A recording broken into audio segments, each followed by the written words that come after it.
Good morning, pop culture. We are live. It is Wednesday. No, Thursday, December 20th, 2018. It's 7:50 a.m. and it's time to start Good Morning Pop Culture. So yesterday's show, I think a lot of people were happy to have me back, and I was happy to be back. And guess what? I'm even happier to be back today. I'm here earlier. I got my coffee. I haven't had a slice of leftover pizza, so I am ready to do this show properly.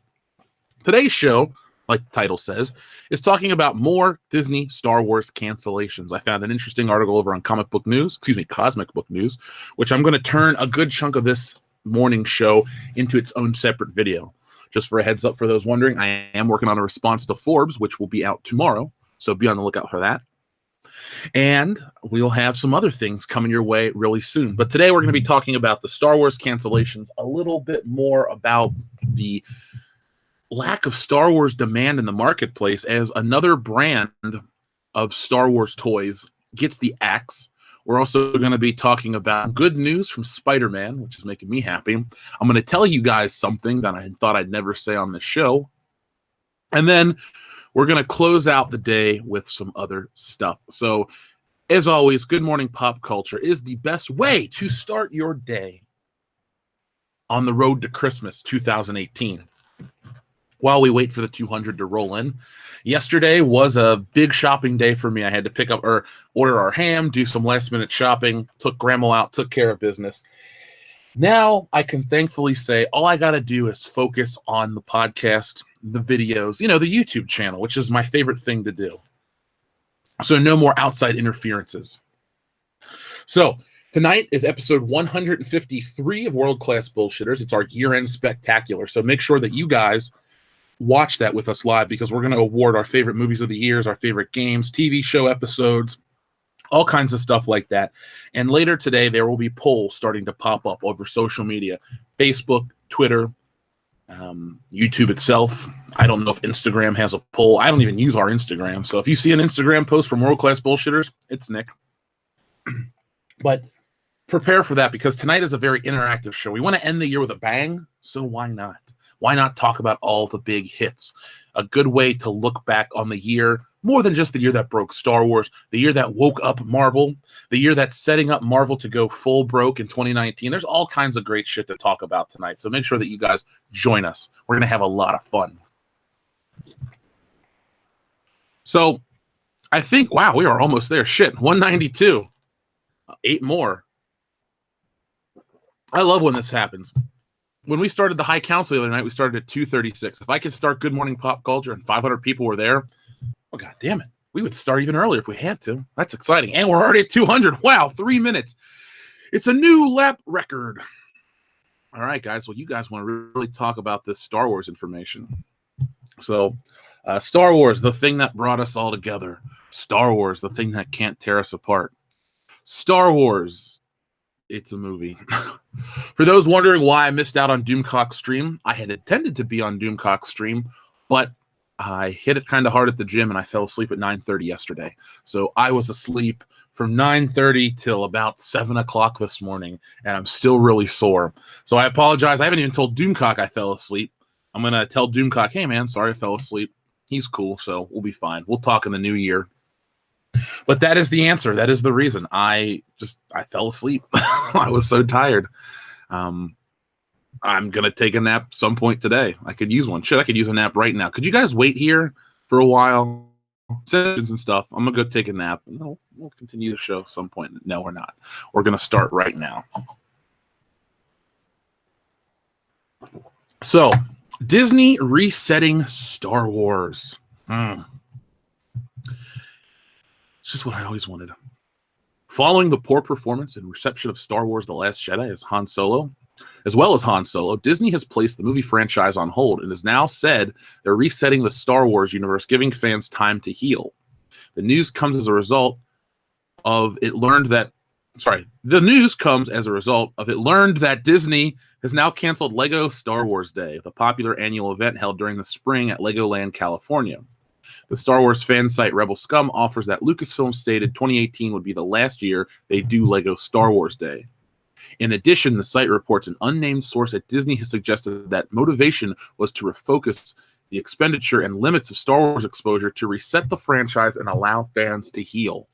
The LEGO fan site, The Brick Fan, further offers a reason Disney also canceled LEGO Star Wars Days to shift focus to LEGO Movie 2.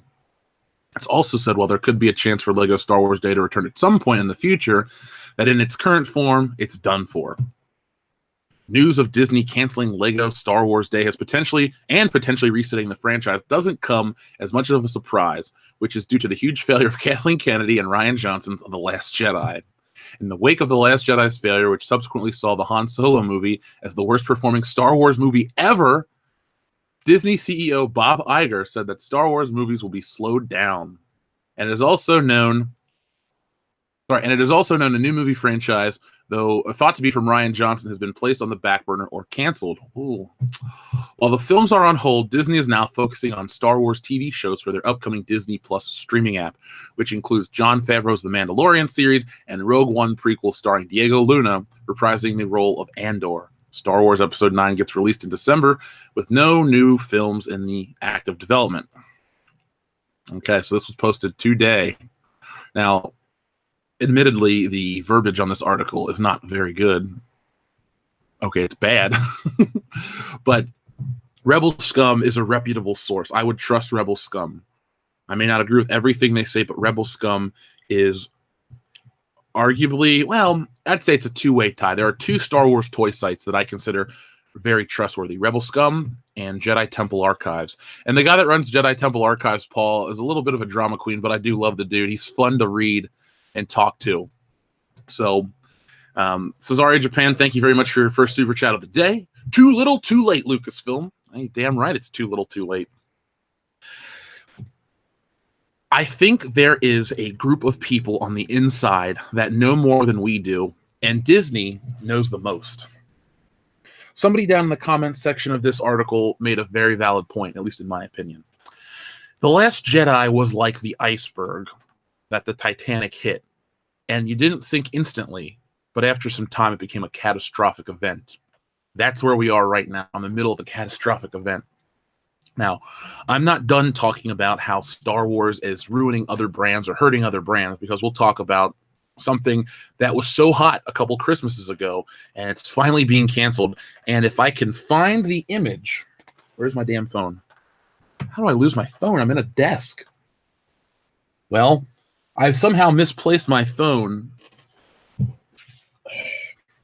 Well, screw it. Wait, it fell off of this. I got it now. Thanks. I got a picture to prove my point. But it is a little too late. Do you think a reset's too early? I almost feel like, in many ways, Episode 9 is just a lost cause. But at the same time, should they just push forward to finish out this trilogy and then reset? Is that what they're doing? I don't know. The Mandalorian show sounds promising. We cover it all the time. So we know that Diego Luna will be the Mandalorian. There will be no Wham-Mandalorian. We know it's going to be a lone Cubs type of situation with him raising some kind of baby. We will have Carl Weathers and all kinds of other great actors. We will also have Bosk and IG-88 to return. We've seen Stormtroopers. Thank you, Watch. So we know all of these things that are going to be thrown in there to entice the old fans. And I got a list of things to work on, and they'll be out during the weeks of Christmas and New Year's when I'm gone. Talking about the age-old lie that Star Wars is a kids franchise and should be treated with the same level of scrutiny, which I find to be bullshit. I covered that in the Matt Miller article. I'll cover that again in the future. But these things that they want to, or excuse me, these things that they have to throw in there aren't because they're trying to give you the best Star Wars experience. It's because it's the only things that people will spend money on. And Disney spent $4 billion. It took them 3 years to make it back. It's $4 billion and changed more than I've made. But by that same accord, it's not the massive success they're expecting. I'm sure they wanted Star Wars to be making, $10 billion a year, and everybody has nothing but Star Wars on their lips, their bodies, in their hearts, in their minds, everywhere. But they screwed it up, and I find it to be incredibly beautiful and gorgeous. my heart sings every time I realize that they fucked it up. I take such a great dark pleasure in knowing that Disney screwed the pooch historically. And you know who gets the last laugh? George Lucas, the fans. Actually, it's just George Lucas who gets the last laugh. We get the most groans. We're like, oh God, more of this, more of that. Because for every sycophantic douchebag at Esquire that wants to write, oh, you hate women if you don't like this movie, groups of fans just walk away from Star Wars. And George Lucas thinks to himself, I've been paid. I'm the highest paid celebrity in the world. I'm the richest celebrity in the world. They're ruining my baby? Yeah, but now everybody misses me. Kind of a fair trade, if you ask me. So, sorry, Japan. It's too little, too late. S. Gamble, 121682, long time no see. Thank you very much. Cancel episode 8 and sequel trilogy as well. Save Star Wars. I think you mean to say cancel episode 9. I don't know how I would react if they canceled Star Wars episode 9. I could see them pushing it back to 2020, but I don't ever see it being canceled. But at the same time, it's like we got to cut our losses type of thing, and they may just push forward. They may just push forward and get through it. And, it's funny. We got 436 people, by the way, simple request from see, I can't call myself a simple Jack man. I'm not Jeremy. I'm like you. I just enjoy James Bond movies on top of that. No, but hit us up with a thumbs up, please. We'd greatly appreciate it. Help us get more, help us become more searchable in the YouTube index. No, but it's funny. I'm reading the chat and everybody's talking about boycotts and anger and all this stuff. But by the same time, I know what kind of people you are. And I don't see any sexist and racist and misogynistic bigots out there calling for a boycott. I see dissatisfied customers who are good people. Oh, woe is me. I guess that's the approach I always take when I make our videos, because I interact with people on a personal level. I've met some of you. We've talked on Twitter. We've had you on the show. Believe me, if you guys were the terrible things that all these people out there said you were, I doubt you'd listen to this show. True story. But I digress. My point is, you're angry, and you have every right to be. Now, S. Gamble, if they canceled episode 9, what I think the most they could actually do is maybe kind of forget about it. Kind of like the Amazing Spider-Man duology. No one really talks about Andrew Garfield positively, and no one like at Sony or corporate just kind of glosses over. Because even though we're going to talk about it in a few moments, we're at that honeymoon period where Sam Raimi's Spider-Man, for me, it never left my heart. Always been a fan. Always watched number 1 and 2 regularly. I don't celebrate the entire catalog, but I enjoy 2 of the 3. But what I want to get at is Spider-Man, Amazing Spider-Man 1 and 2 are the forgotten Spider-Man movies in many ways. At the time, people were into them wholeheartedly. Oh, it's the best take. It's the newest. It's the greatest. It's the darkest. And then slowly, those movies shit the bed. Actually, pretty quickly, those movies were shit. I have a review of them here on the channel if you want to hear live commentaries with our buddy Justin. But after that, after all that garbage, all that trash, they renew it with Spider-Man Homecoming, which admittedly is not my favorite Spider-Man movie. But people talk about the old, people talk about the new. With Star Wars, no one will ever forget the original trilogy. It literally changed the movie-making world. It changed the world. Let's just be honest. It changed the world. Prequels, hit and miss. But now and episode 3 is great. And then looking back, people are way more positive about the prequels. This new trilogy, when we get past it, people will just stop talking about it. And the worst thing you can do for a Star Wars or any kind of media property is to not talk about it. For example, Die Hard will live on forever because the eternal debate of is it a Christmas movie, is it not a Christmas movie, keeps raging on every year, even though Fox themselves officially, before being owned by Disney, has said it's a Christmas movie, the greatest Christmas story ever told. Bruce Willis, I don't care what you say, bro, but I do like you as an actor. But keeping movies fresh in our mind, like A Christmas Story, yeah, it was a failure when it came out, and people did watch it for years and years on videotape. That's how I found it. But once it became played every year on Christmas for 24 hours a day, it became part of the culture. Repetition is the key to success in culture in terms of entertainment, always keeping it fresh on people's minds. But at the same time, also going away for a little bit. For example, you don't watch The Christmas Story in mid-March during, March Madness. It doesn't say, oh, and now we're going to cancel the Duke game to play A Christmas Story. No, that would piss people off. it gives you time to miss it, time to want it, and when it's here, you're very excited. That is why The Force Awakens made $2 billion in change. That is why the hype was so big. Yes, my balloon was deflated when I saw the piece of trash, but for the time, it was a big hit. The more, I guess, the perfect way to describe it is there's an old James Bond, I think it's Diamonds Are Forever is the novel, has a chapter called Propinquity Propinks, which means the closer you are to something, the more attractive it becomes when you're attracted to it. When you're not attracted to it, here's the adverse to the opposite. Because so many are not attracted to what's happening and it's constantly in your face, it has the opposite effect. It pushes you away. You get tired of it. It's like eating the same meal every night. You just don't want to do it. I, for one, I like to think that I've taken the calm approach because, yeah, I've called out shill left and right. I've definitely gone hard on the videos throughout the year. But I like to think that I have taken my time to formulate my reasons why I dislike that. And I think that's why so many of you out there have found us and stuck with us, because I don't just hate it to hate. I dislike it and can give valid reasons every day of the week. It's really not hard for me to just... That's one of the things that defines who I am as a person. For example, if you say to me, Jeff, do you like this pizza? And I tell you no, I could give you 5 reasons why I don't like it. And it's not because I like to pick stuff apart. It goes for the same if I like something. Like, why do you like Axel F so much? Well, let me tell you 50 reasons why. And I can sit and break it down. I'm just analytical in that way. Now, far from boring, because usually if you get a couple beers in me, we're having the time of our lives. But I'm able to tell you why I dislike and like something, which is unlike a lot of these articles out there. I know a lot of you people out there can easily convey your emotions. It's so easy for me to say, oh, I dislike this and give my reasons, and then we'll get 20 messages that say, well, this is why I dislike it, and this, it makes me feel this way, and blah, blah, blah. We're able to have a conversation. That is the beauty of this community. Samuel Aragon, thank you very much. Imagine Cantina Band playing while Titanic sinks. Does anyone know an animator?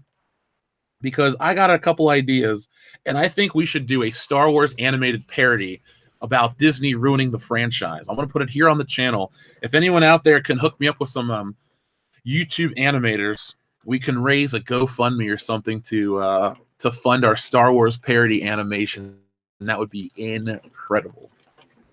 But yeah, I can't imagine. And then as soon as they're done playing the song, someone goes, play that same song. Okay. And then they die. Shelly Roberts, thank you very much. What do you think of the theory that KK is left in charge, so she has to take the blame when episode 9 tanks? I have heard that theory a few times. I won't say my complaint. My issue with that is, let's be honest, guys. Hollywood is an echo chamber of certain political beliefs. I don't care if you agree with them or disagree with them, whatever. I'm just glad you're here. But we can't really deny it at this point. We know that we're at a point where almost ideology trumps money in certain regards. Now, you will say, well, they're resetting Star Wars. Yes, I said certain regards. The optics are what's important. See, you can put 1,000,001 different degrees of spin on why you're canceling something. Like, I can give you 20 reasons why I like Han Solo's first costume over his Return of the Jedi costume. They can give you 20 reasons why they're canceling a film, why they're doing this, why they're doing that. It is the beauty and the majesty of PR. PR is a very powerful thing. With social media and lower tier celebrities, dare I call them not even celebrities, just lower end representatives, like people that work at Marvel that go off the handle. You know, there's no PR for them. They're not worthy of PR departments. The PR department will always have a spin for whatever. Now, to actually answer what you're asking, I don't think Kathleen Kennedy will be blamed for episode 9's failure. If it fails, and it could, it will be blamed by people like Matt Miller on internet trolls and all this stuff. But my favorite argument that the anti-fandom menace community has ever levied against us is a small group of Star Wars fans, a minority. Well, we can show you how powerful this minority actually is when Solo fails at the box office, when people aren't buying the merchandise, when Star Wars is a dead brand. It really is dead and rotting at this point. It has died years ago. You know what? Star Wars passed away peacefully. It looked like Padme. Remember how Padme died? Yeah, of a broken heart, it was retarded. But remember how she died and had that dress on and the little piece from Anakin, and she was buried nicely? That was what Star Wars was with Episode 3. And then the what's the word I'm looking for? The reception was the Clone Wars, and we're remembering Star Wars. But we knew it was over, and we're okay with it. We've come to terms. Well, then Fritz, Frankenstein's stupid assistant, dug up Padme, knocked her head and arm off, and then cobbled her together, electrified her. She looked good for a little bit. It's kind of like Frankenhooker. Has anyone seen that movie? Where, Star Wars looked good for a little bit, and then we saw it's truly soulless, and then it just lays there. It's like a kid's toy. You were so excited to get it. You got it. It didn't meet expectations. Mom and dad forgot to put batteries in it, and now it just kind of sits there, and no one uses it or wants it. So I do love the small argument thing, because if Episode 9 tanks, their heads will literally explode. Okay, not literally, figuratively. I understand the difference. Just putting that out there for our friends that are listening closely. Between us, they're always listening. But Shelley, Kathleen Kennedy will not be blamed for any of it. She will get away. She's like the Teflon Don. She'll get away scot-free because of the narrative. Surprisingly, Amy Pascal got fired for other reasons, the whole Sony email leak. So I'll give Sony credit. They, another thing, Kathleen Kennedy will probably just retire in a couple years. She's 65, something like that. That's the average retirement age. She's got a bunch of money. She's got a golden parachute. Her husband's rich and successful. They got like one kid, so they probably didn't spend that much on raising a child. And if they did, they're involved with Star Wars and Indiana Jones and all the good shit because they know Spielberg and Lucas, not because they're the best of the few and the proud. But we'll see what happens. I say she steps down amicably in 2020 after this trilogy ends, after this, and then Star Wars. Now, if these TV shows are huge hits, if Disney Plus, okay, it'll be convenient, much like Netflix. Hear me out. So Netflix never releases numbers. They never release figures. They always tell you, oh, a show's a hit. It got renewed instantly, or it's not coming back. Like Glow. Oh, Glow almost got canceled. Like, I love Glow. People always say, if, the anti-fandom people say, oh, you hate shows with women. I love Glow. I thought that show was awesome. I liked almost all the characters, except the girl that wore the weird wig and the makeup. She was just annoying. I used to like Orange is the New Black quite a bit, too. When it came out, it was new. It was kind of charming. The characters, especially Poussey. Once they killed her, I left. I was like, no more. That was the best, most optimistic character in the show. You take away that, you lump in the politics, I'm done. But have you noticed, normally Netflix will not release information about their shows unless it's convenient.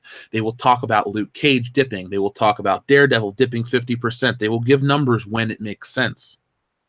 The Disney streaming service will be released, and it will get a couple million subscribers. Let's not act like it's not going to happen. You will see spin. Because the thing is, Disney will know who signs up for their service. It's very easy. You have to sign up with a credit card. You can easily access who your database, who your consumers are.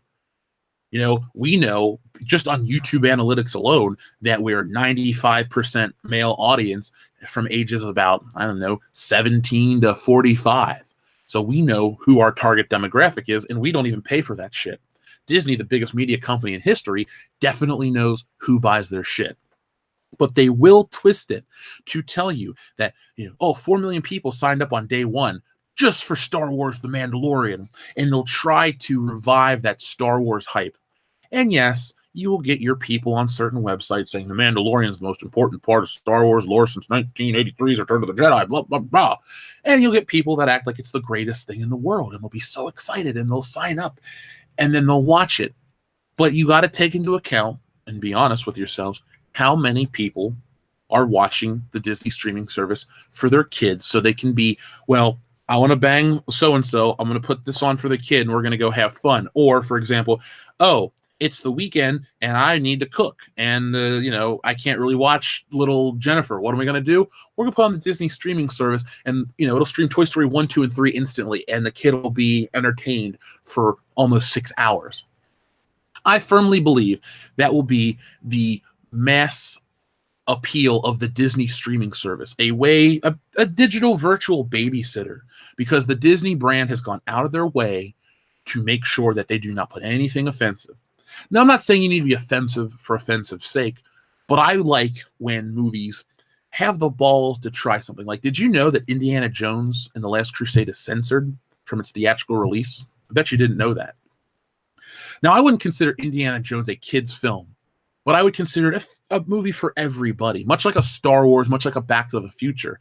It has things, it has certain language, certain levels of violence that may scare little bitty Jimmy, but by the same time, when the kid's like 8 years old, they're really going to get into the story. And it's the kind of movie that shapes a kid's imagination. It's the kind of movie that really shapes people's lives. You know, some people, oh, I love Indiana Jones, I want to become an archaeologist. I did for a week until I found out what archaeologists actually do, and I said, screw it. When I was a little kid, I wanted to be a plastic surgeon. That was my goal. I liked boobs. I wanted to work on them. I like money. And then I realized I'd have to cut people open. I'm like, I just can't do it. So that dream went away. But I got this, so I'm actually way happier than I could ever be. Well, I still like boobs. That's neither here nor there. But my point is, Disney has gone so far out of their way to keep anything even mildly interesting in their movies that they become same, safe, boring crap. So that streaming service is nothing but one big safety blanket. And the funniest part is they can't even sell Star Wars, the movies on it.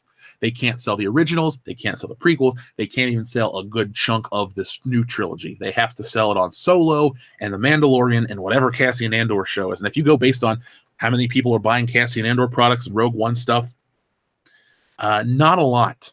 Because we live in a world where, oh, I love this, so I'm going to go get the Funko Pop, or I'm going to go get this. You know, we live in a merchandised world. Everything you love has a piece of merchandise, except Axel Foley. And I'm still pissed off about it, but I think it'll be coming next year, and when they do, I'll cry tears of joy. Michael Myers got a movie out. Michael Myers got toys. People bought them. Han Solo is back in a movie. Han Solo's got toys. Can't really even find the Han Solo figures anymore. But Cassian Andor, not only could you find him when it came out, you could find him so long until Walmart had to penny him out for 3 cents a piece, and they accidentally reshipped him, and now he's coming back because people just can't get enough Cassian Andor, the most milquetoast character in the Star Wars universe.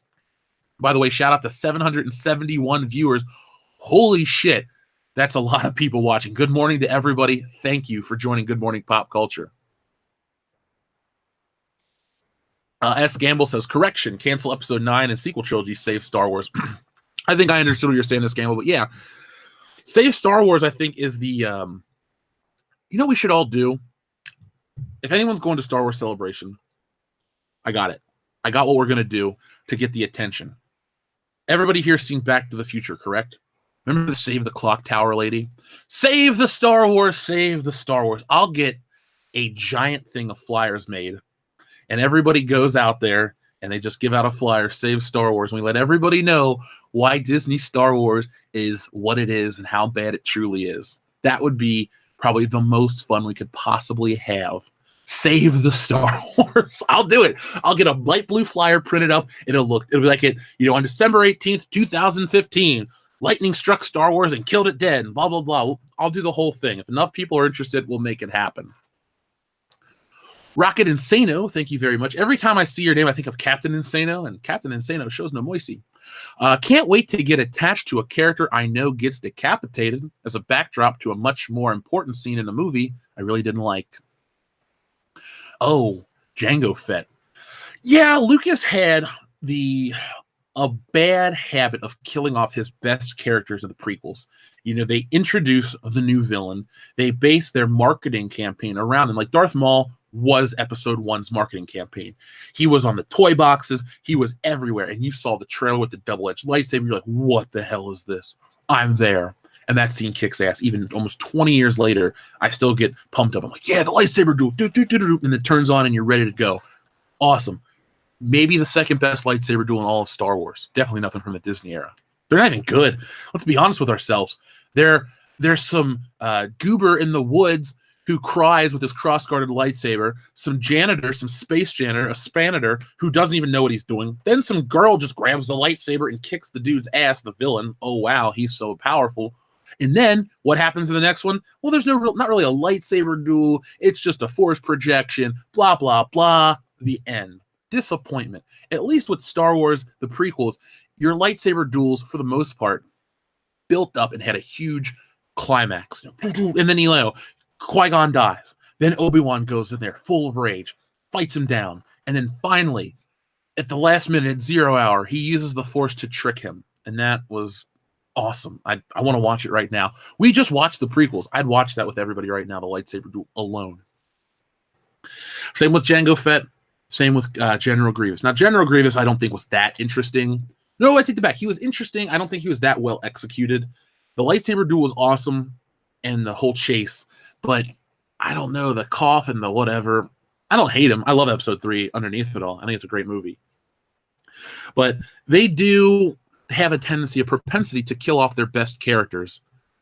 They should have kept Darth Maul the entire trilogy. They should have made Kylo Ren intimidating. They should have killed off Rey. That would have been the best move, you know? Oh, I'm this. Who am I? And then, boom, I'm a nobody. Yeah, Rey nobody. Yeah, no life anymore either. Bomb Shoes, thank you very much. Yeah, cancel Lego Star Wars Day. I'm sure that's the reason why Star Wars is failing. There's a lot of reasons Star Wars is failing, Bomb Shoe. There's a lot of reasons why Star Wars is failing. I think... Now, you could say, oh, this is just to have a Star Wars-themed day at Disney Star Wars Land, whatever it's called, Galaxy's Edge. But I got more information that I'm going to cover in a moment about how all these other outside places, I guess Star Wars is becoming more insular. Is that the right way to say it? Is that the right way? It's becoming more, basically, every outside source, not every, but a lot of outside sources are leaving Star Wars, a lot of outside manufacturers and producers. Now, they'll never stop making Star Wars Legos. Star Wars Legos make so much money. Think of whatever the licensing fee may be that they have to pay. When you can charge $800 for a Millennium Falcon and it sells out, you know you have gold. You know you have gold. Why the hell would you ever cancel that? But in a few moments, I'll talk about something that they are canceling because of Star Wars. You know, basically it's pricing itself out from other things, and people just aren't buying like the way they were. The economy hasn't just fallen apart, but the desire, the demand for Star Wars definitely has. Marlon Sebo, thank you very much. I don't believe I've seen your name before. If I haven't, welcome. I'd be perfectly fine if they make a brand new trilogy in a new setting starting fresh after they finish this. No Ryan with new characters. Rian Johnson, why would you ever put Rian Johnson in charge of another trilogy? Ask yourself that question. Why would you put him in charge of another trilogy? He had his shot. He took it. It missed. It was terrible. Not only was the movie bad for a lot of people, the whole culture surrounding it, it was excuse after attack on the fans, and that's just no go. Not good. Why would Disney want more of that? If anything, Disney wants us to forget about The Last Jedi. Thankfully, we can't, because we have great people like Esquire magazine that want to keep rubbing it in. All they do is hurt their cause. I wouldn't be surprised if Disney had a secret edict. I don't know. I don't have any insider information. I'm not going to act like I get my future Star Wars content. But I wouldn't be surprised if Disney really slowed down on the shilling for, and what I mean by on the shilling is like, you know, not actively telling people to shill, but, you know, making it up. Like with Solo, they kind of just, let that one go. I firmly believe there was some sort of collusion to get the score up for The Last Jedi. But I did say, and if you go back and listen, I don't know when I said it, but it's in old videos, old episodes. I did say I think Solo would have a more middling score because they don't want to look obvious, and they'll sacrifice that movie, and they want to make it look like people really love the new trilogy and don't like Han Solo and the old characters as an excuse. Well, they know that's not true. They know that's not true. That's why there's Star Wars Galaxy Adventure, and I think I said it right. That's why there are the new Star Wars toys based on the original trilogy characters, because it's all about money. They'll tell you certain ideology things, and they'll buy into it, and they'll die by it for certain things, but they won't, at the end of the day, let it die, because they won't die, or they'll avoid death by putting out shit that'll hit you in the emotional feels. So I, too, wouldn't mind a new trilogy with no Rian Johnson, like the Benioff and Weiss, the Game of Thrones guys. That could be the next iteration of Star Wars, and it could be different. People want the Knights of the Old Republic. I'm fine with it. I like lightsabers and all that good stuff, But my favorite Star Wars elements are the spaceships, and I like the bounty hunters and the dark, seedy underbelly. Like the Mandalorian seems catered directly to me. But at the same time, I can't say, hey, Disney, here's my money. So we'll see. Thank you, Marlon Sebo. Let's see where we are. Chat froze up for a second. Excuse me. Okay. Pagan God X, was it you? Hold on one second. I'll make sure I didn't miss a super chat because the thing froze up on me. Let's see where we are. Events. Okay, live. There we go. Got 885 people watching. Shout out to you guys. Shout out to you guys for real. Thank you so much. We're getting closer to Christmas. I'm excited. I'm really excited to end the year strong. Okay. So here we go. Cesario, Japan. Thank you very much. Disney created the ship called Star Wars and allowed the captain called Cat. Screw it. Subversive Jake gave it a better Titanic allegory than this. Subversive Jake. I honestly feel like Subversive Jake should get the Star Wars Hero of the Year award for his work on Ryan the Boatmaker, which I might close this episode out by reading. If anyone has not heard of Ryan the Boatmaker, stick around till the end. I'll save it for the end. And remind me, chat, please, because, we go on these tangents. We will reread Ryan the Boatmaker. It is the greatest thing to come out of 2018 Star Wars dumpster fire climate. It's great. It's funny. It's well made. I love it. I think Subversive Jake did a fantastic job. I have nothing but praise for the dude. To me, that is how you write a subversive dig at Star Wars. I love it. Wholeheartedly love it. I would buy, if they made a book of the Ryan the Boatmaker, I'd buy it. I'd buy the book. I'd get the t-shirt. I'd eat the cereal. I'd call it athletics. I'd get into it. It's so good. And if you haven't checked it out, guys, it's on Twitter under Subversive Jake. You need to check it out. It gets my wholehearted recommendation. Thumbs up. One of my favorite moments of the year. I laughed till I cried. I loved it so much. And I really want to work with Subversive Jake. I told him this when it came out, and I haven't had the time because we've been so busy, but I want to get everybody in the Fandom Menace involved, and I want to do an audio narration of it and somehow find a way to animate his artwork and turn it into a little cartoon. And we could really, really do something incredible with it. Like, all credit to him. It's his work. But I want to help it get out there. I want to be a part of it. I want to narrate it. That would be fun. And we'll get Ivan and Doomcock and Jesse and Ethan and Jeremy and everyone to voice a part.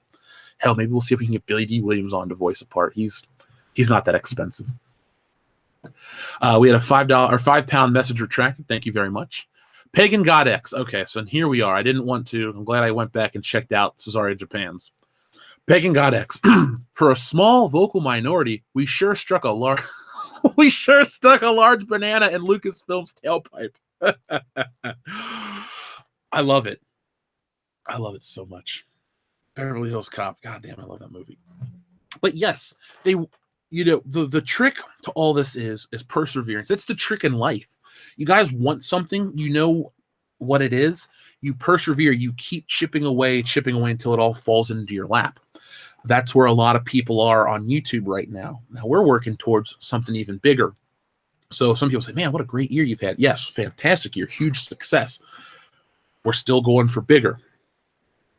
Lucasfilm and their army of shills, or whatever you want to call them. The shill army seems so old hat, so played out at this point. But everyone in Lucasfilm's pocket, in Disney's pocket, we'll put it like that, because that's more apropos. Everyone in their pocket wants to try to belittle us. Oh, you're such a minority. You're such a minority. You're such a minority. Well, someone that's actually is a minority and I've heard it my whole life, I don't let it get to me anymore. We have pushed back. We have yelled. We have screamed.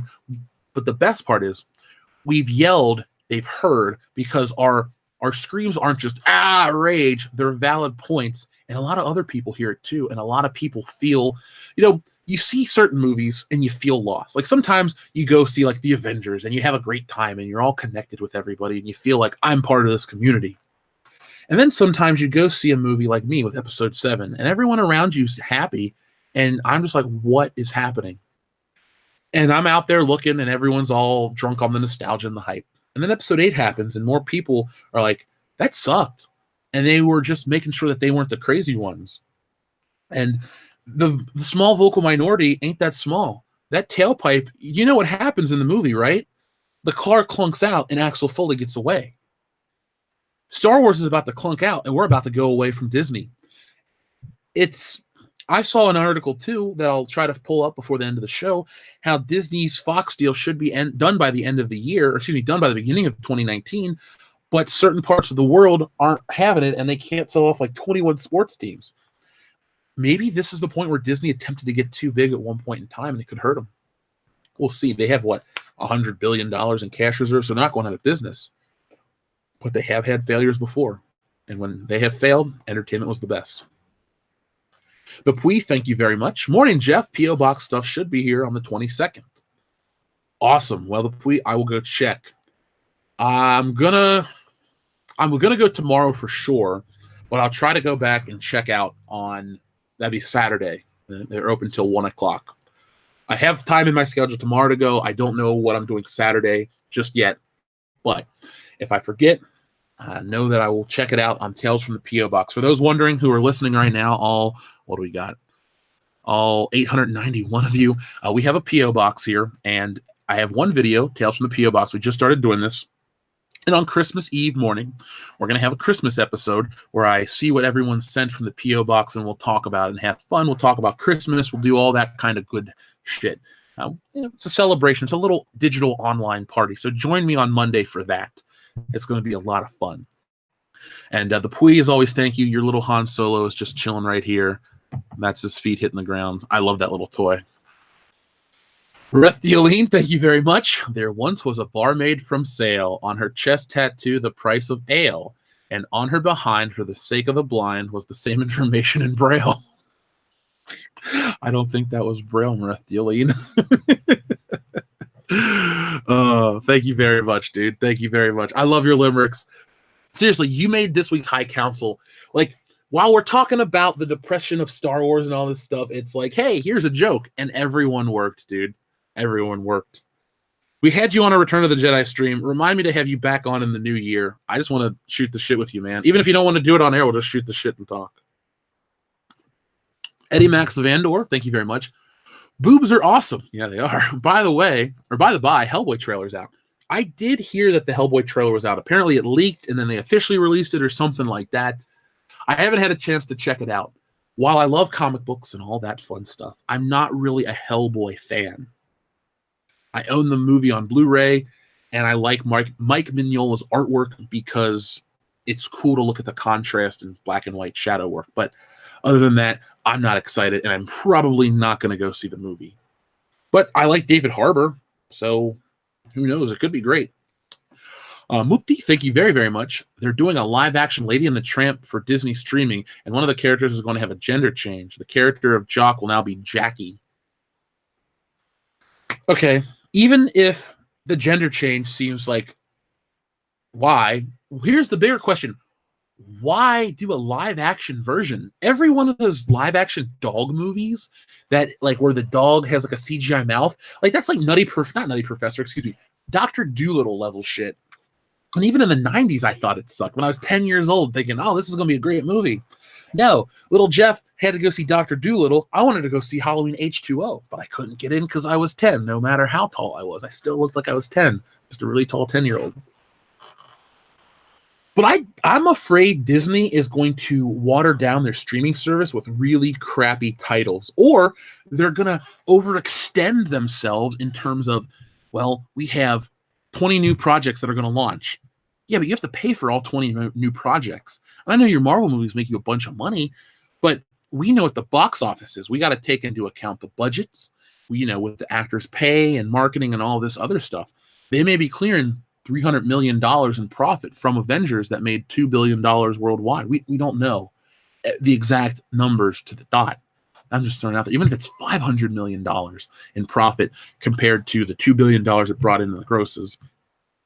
And hypothetically, it could cost $20 million to make a Lady and the Tramp live-action remake. And it's such an odd choice, too. I mean, Lady and the Tramp, when did that come out? 1950 what? Okay, Google. What year did Lady and the Tramp come out? Okay.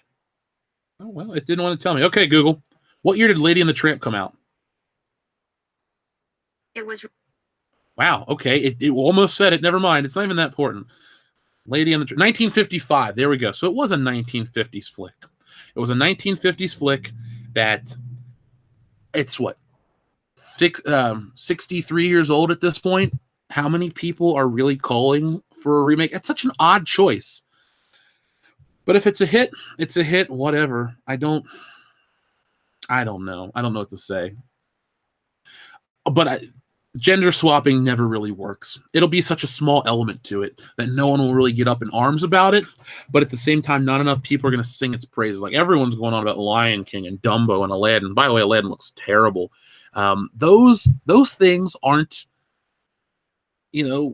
getting, at least they're not enticing me. And they say, well, you're a 30-year-old single guy. You shouldn't be enticed by Aladdin. But I loved the original one. Wouldn't you want everybody's money? I guess not. Math isn't my best subject. Thank you very much. Resetting Star Wars. The day I always feared has arrived. They were recasting the big three. Now we know why. Can we get a link for this article? Sure. You sure can. Let's see. I'll send you that in a moment. Let me do something. Yeah, I'll send you that in a moment. I promise. Just remind me, because I don't want to have to close out the screen thing and get the URL. Well, hold on. I think I can do it this way. And here we go.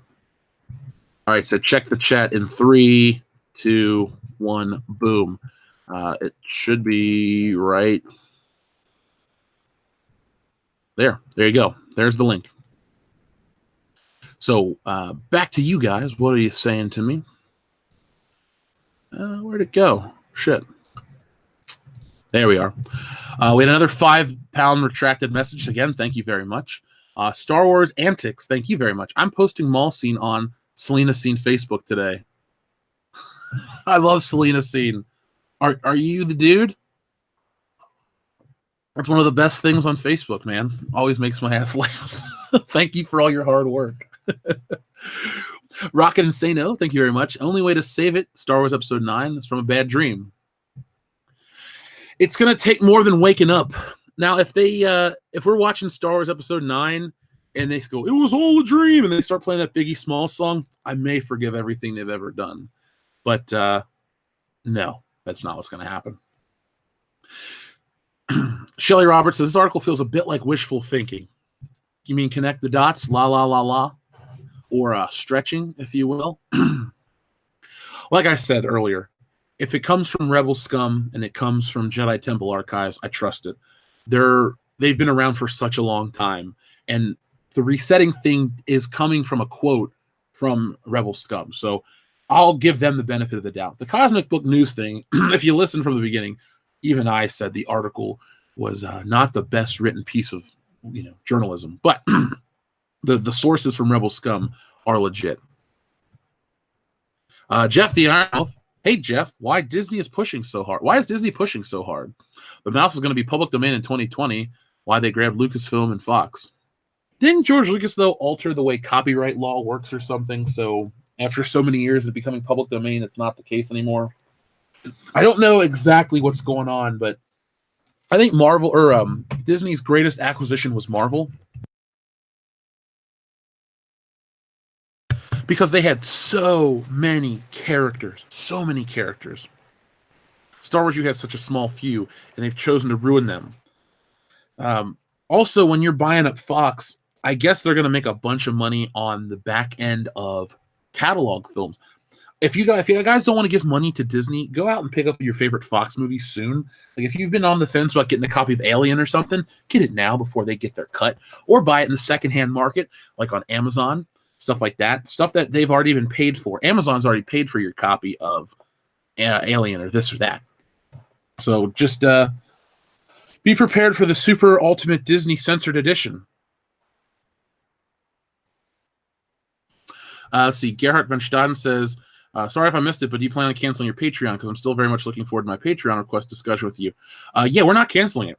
What we're going to do, because Subscribestar had a hiccup where they couldn't accept new people. We're keeping it, but we're also going to expand. So if anybody that likes supporting world-class bullshitters, we'll give you more options. We're not going to take away, because our Patreon thing is a very good. We have a good thing going with it right now. Not really the money thing. It's because we can contact with you guys in a very easy way.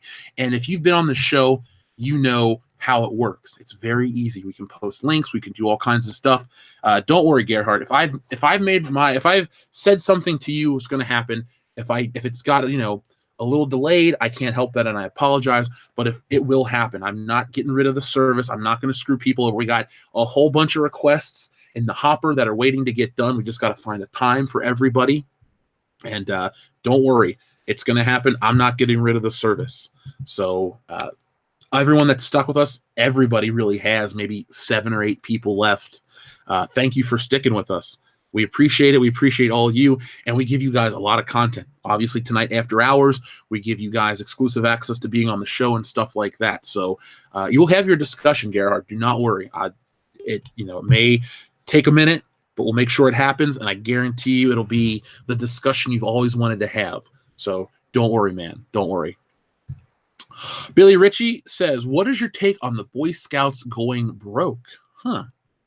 I have not heard about the Boy Scouts going broke.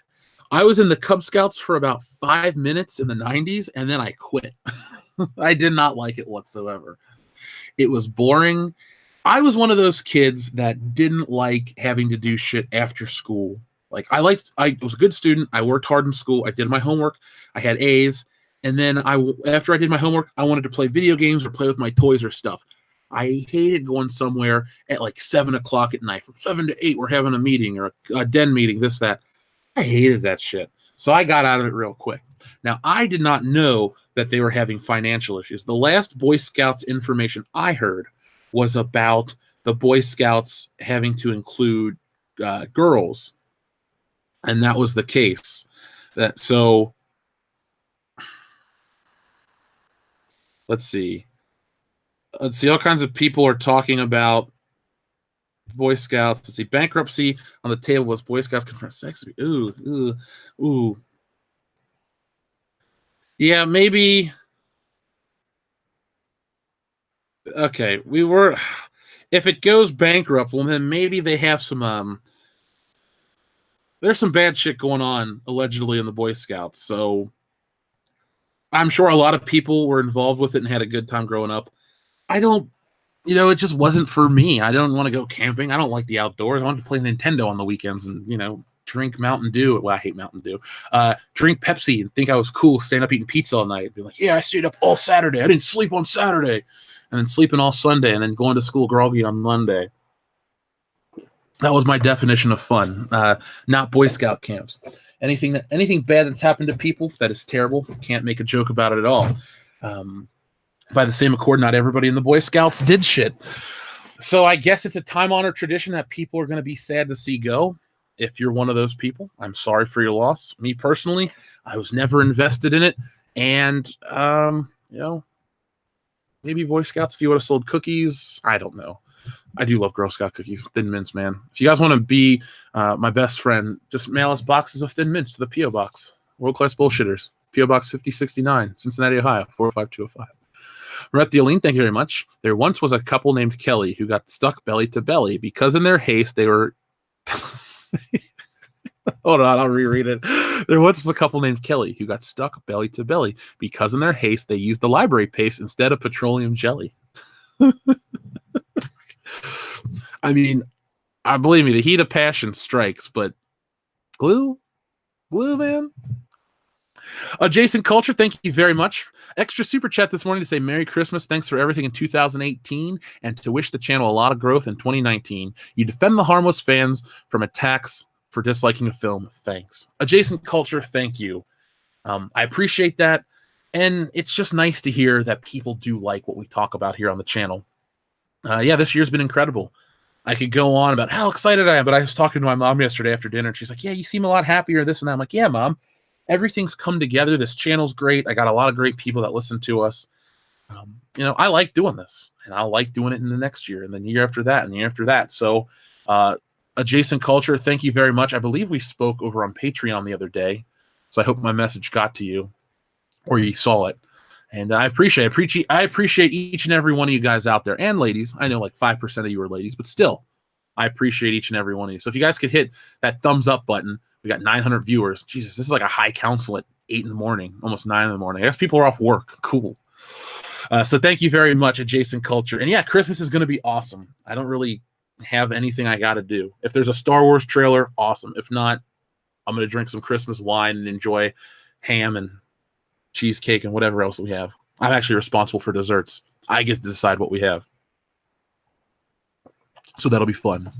Ref Dealing, thank you very much. Young Brittany was a very fine gal. Her eyes big and round as an owl. But then Disney execs changed her sex, and now she's known by Weird Al. I love Weird Al. Press 1 if you're a Weird Al enthusiast. I am.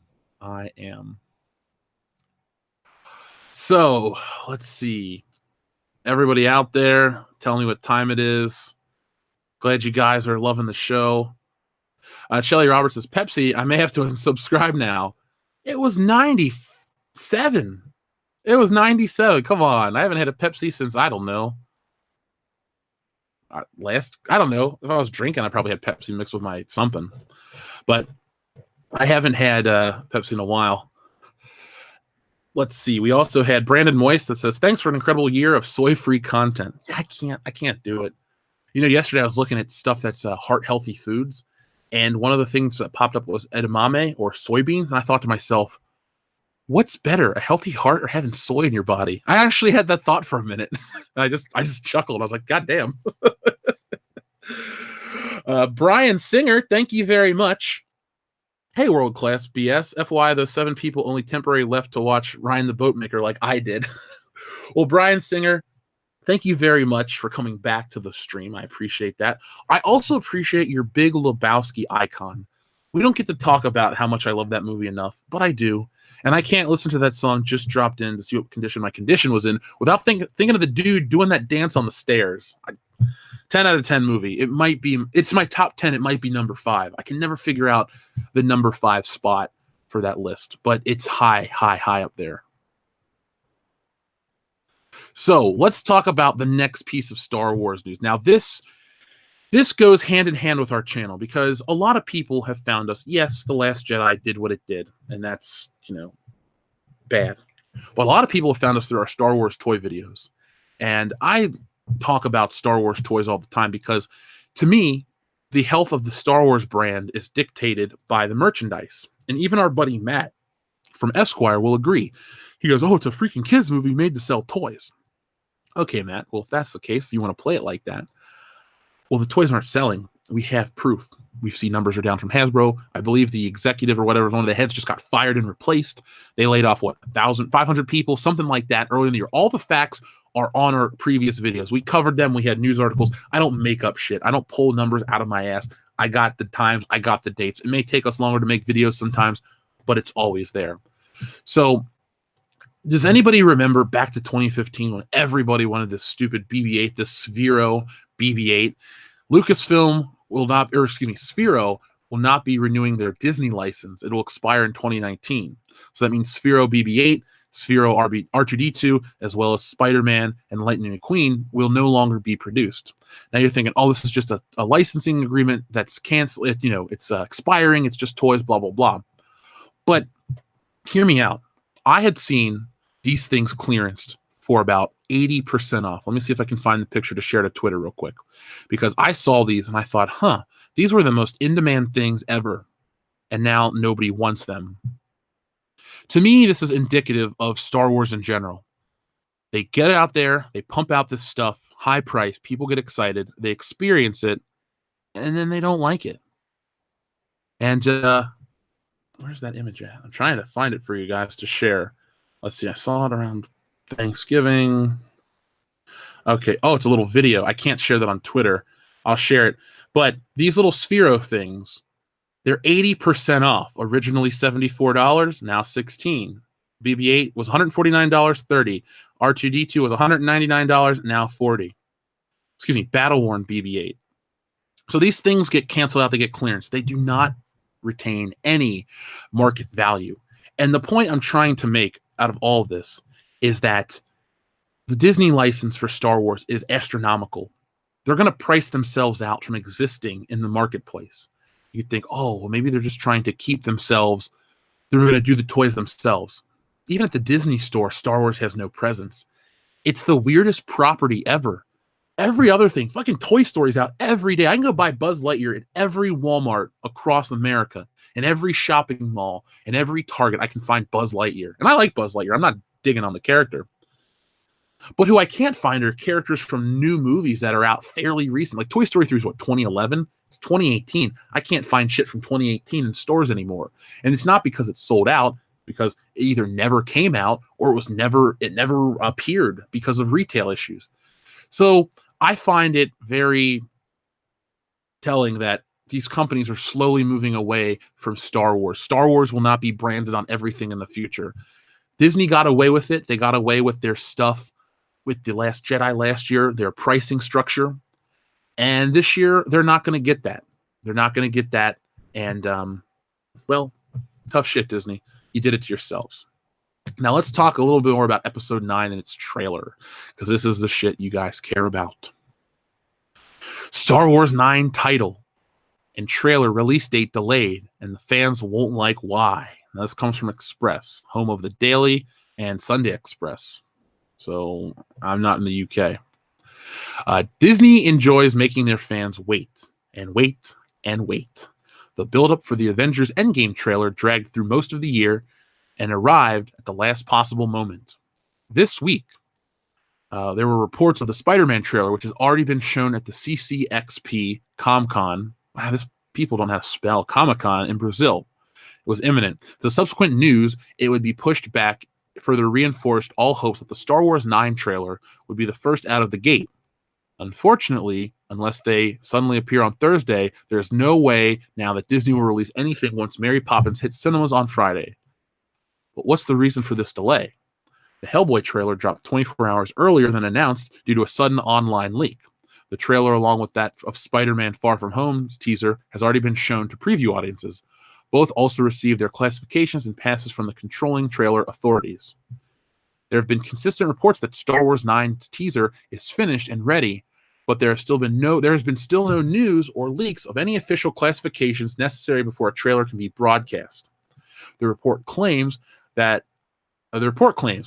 these have been reports Disney is debating whether or not to drop the trailer this week or even this month. It has been said Disney is delaying Episode 9's trailer for the movie in order to focus on the word of mouth for Avengers Endgame, Captain Marvel, and Lion King, 3 big Disney releases next year. It won't be attached to Mary Poppins, as a lot of people have been suggesting. That's not to say there won't be footage this month. Maybe something on Christmas Day, something mixed with Star Wars Galaxy Edge. Mary Poppins will almost certainly be accompanied by a trailer for Lion King, Dumbo, and potentially Aladdin. There's also no major releases over the next few months, meaning Star Wars materials are more than likely to be hooked around another major focal point.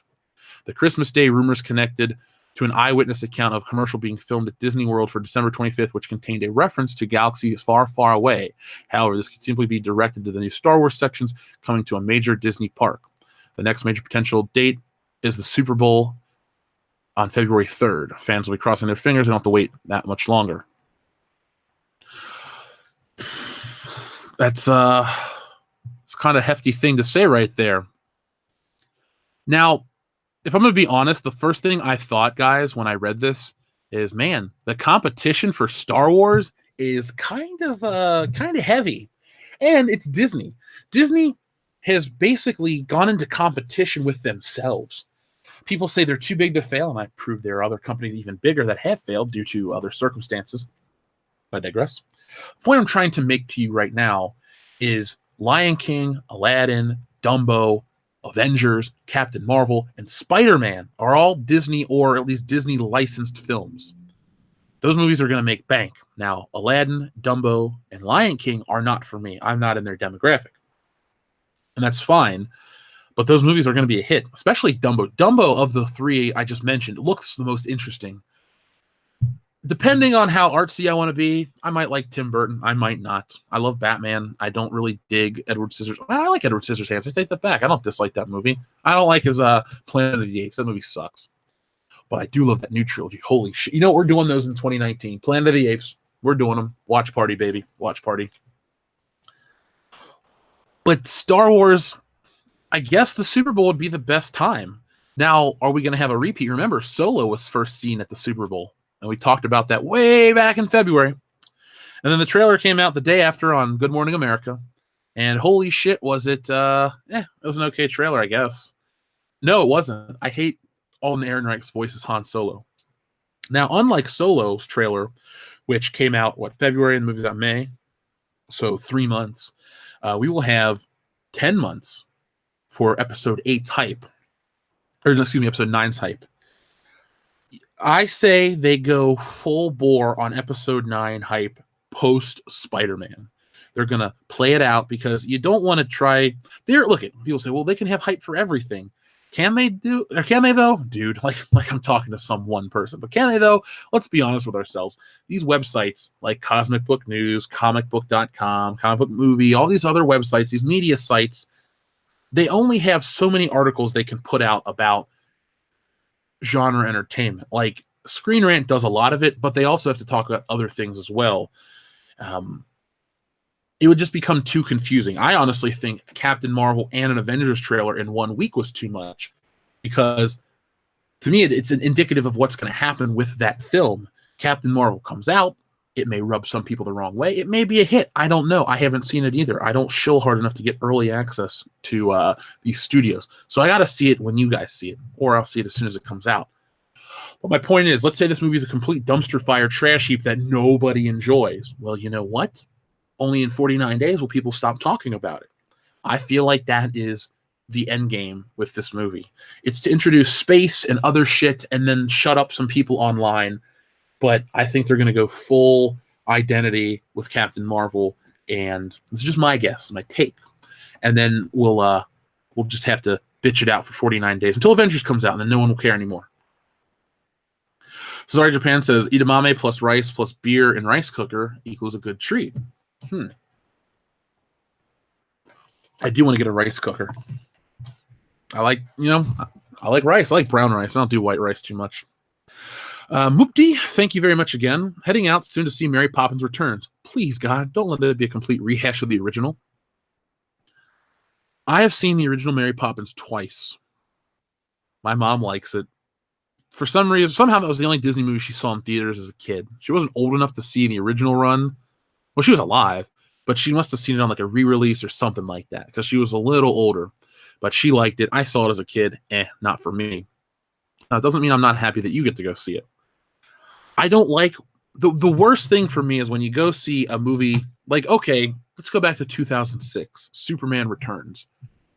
I loved Christopher Reeve Superman. Himself, he was the perfect Superman. Like the first movie, like the second movie. Third one's a guilty pleasure. Hadn't seen the fourth one to that time. There hadn't been a Superman film in my life. So Superman Returns, I'm getting excited. I'm like, oh yeah, man, Superman, first one of my lifetime. This is going to be great. We're going to see Superman on screen. Batman came out last year. It was fucking awesome. There'll be a new James Bond in the fall. I don't like Daniel Craig, but I hope it doesn't suck. So 2006 was a really important year for me. Oh, and Spider-Man 3's trailer is attached to this movie. That's the main reason I went to see it. But I'm sitting there. The music hits. Dun, dun, dun, dun, dun, dun, dun, dun, dun, dun. I'm like, yes, Superman, Superman, Superman. Dun, dun, dun. Oh my God, the theme's there. It's awesome. And then I proceeded to have my heart ripped out to a lesser degree than I did with other films, Star Wars. But I'm still disappointed. I hope that Mary Poppins doesn't hit you the same way that Superman Returns hit me. You're just sitting there thinking it's going to be one thing. This iconic character is back. This classic character is back. And then, no, it's not. It's the same old shit. Thank you, watch. I don't wish that on anybody. So, Mupti, have a good day. I hope the movie doesn't suck. I hope you enjoy yourself. Nick Daniels, thank you very much. Disney should take notes. Your fan base is growing because you appreciate and respect your customers. Well, thank you, Nick. That is a very nice compliment. And yeah, it's true. I do appreciate you guys. Believe me, it's awesome. I feel like I guess because they become numb to it. It's like, well, I've been making $64 million every year for 30 years, and I can be a piece of shit some years and still make the money. I don't care. Minimum effort. Like I said, I like you guys. I like doing this. There will be world-class bullshitters for a long time. So thank you very much, Nick. But that's my whole, I don't even care. It's not even a secret at this point. I read books on customer service and business and stuff like that. It's real easy. Give people what they want. Treat them with respect. They're back. So thank you guys. AM Fitness, Merry Xmas, Jeff. Going to see Aquaman tonight. Ooh, AM Fitness. I like your screen name, first off. I believe in AM Fitness. Secondly, Aquaman tonight. I'm a little jealous. I don't get to see it tonight. Tonight's the podcast, our final one of the year. So for the 800 and change that are still around, please check it out tonight. You're going to love it. Actually, even if you can't watch it, please get involved with the poll. I want to know what you guys think. That's my favorite part of doing Good Morning Pop Culture, is talking and getting responses back instantly. I mean, I can't get to all your houses, not Santa Claus, but I can get your opinions on a lot of shit. So I'm going to make top of the films list, and we'll see what you guys say. I'll do like best films of the year, best song, best, TV, whatever. I'll have the lists ready, and we'll have our list ready, and it's going to be a lot of fun. Now, for terms of Aquaman, I'm going to go tomorrow about 7 or 8 o'clock. Dan and I made plans on Sunday. We're going to go see Aquaman. We're going to probably go to Chick-fil-A. Who knows? I don't even know at this point. But what I'm trying to get at is I'm going to go see Aquaman tomorrow night. I'm very excited. I'm not all of a sudden an Aquaman fan. I don't own a single Aquaman figure, trade paperback. I own Aquaman comics from a couple of years ago. But this movie could make me a fan. This movie could make a lot of people fans. I just want to go and be entertained. The last time I went to a movie was Mission Impossible. No, Halloween, and I didn't leave the theater happy. Prior to that, it was Mission Impossible. But I just enjoy being happy and leaving the theater happy, and I think Aquaman's going to do that, man. I think Aquaman's going to do that, and if it doesn't, I'll be the first one to be honest with you guys. If it sucks, it sucks. If it's awesome, it's awesome. The world seems to be liking it, and I'm just looking for a win for DC so we can get some good comic book movies from another company. I like the Marvel movies so far. Can't shit on them. They've all been fun. Ant-Man was kind of inconsequential, but I still enjoy it. JP4, thank you very much. Can you prove you're not Santa Claus? Well, JP4, I don't have a beard, and if I did grow a beard, it wouldn't be white. It'd be kind of brown. So no, I can't actually prove it right here on air. I can't say anything more than that. But thank you, JP4. If I was, what would I bring you guys? I would bring Lucasfilm lumps of coal or turds. What do you think would be more appropriate for them? Lumps of coal or turds? Observer Dude, thank you very much. Will we get an Obi-Wan movie? Not anytime soon. The news that came out from, the Boris Prime Minister dude, Boris Johnson? I almost said Boris Yeltsin. Is he still alive? Boris Johnson said they were talking to George Lucas about something in this. I think that's either made up or just poorly worded. I don't think there's an Obi-Wan movie coming anytime soon, which is sad because I thought Obi-Wan and Boba Fett could have been the two films that could have been really awesome. It could have been the films where you see a new chapter in Obi-Wan Kenobi's life as played by Ewan McGregor. And I know John Williams is, I think, rumored to be retiring after episode 9. But you got to get better music in these movies. And that is not a dig at John Williams. I love the dude to death. John, you'll never hear this, the greatest film composer of all time. Some people say Ennio Morricone, he's great. Some people say Jerry Goldsmith, he's great. Some people say Lalo Schifrin, he's great too. But I mean, John Williams, man, it's the top of the heap for me. But they got to do better with the music in these movies. All they do is rehash the old shit. It's great that I get to hear the asteroid theme from Empire Strikes Back.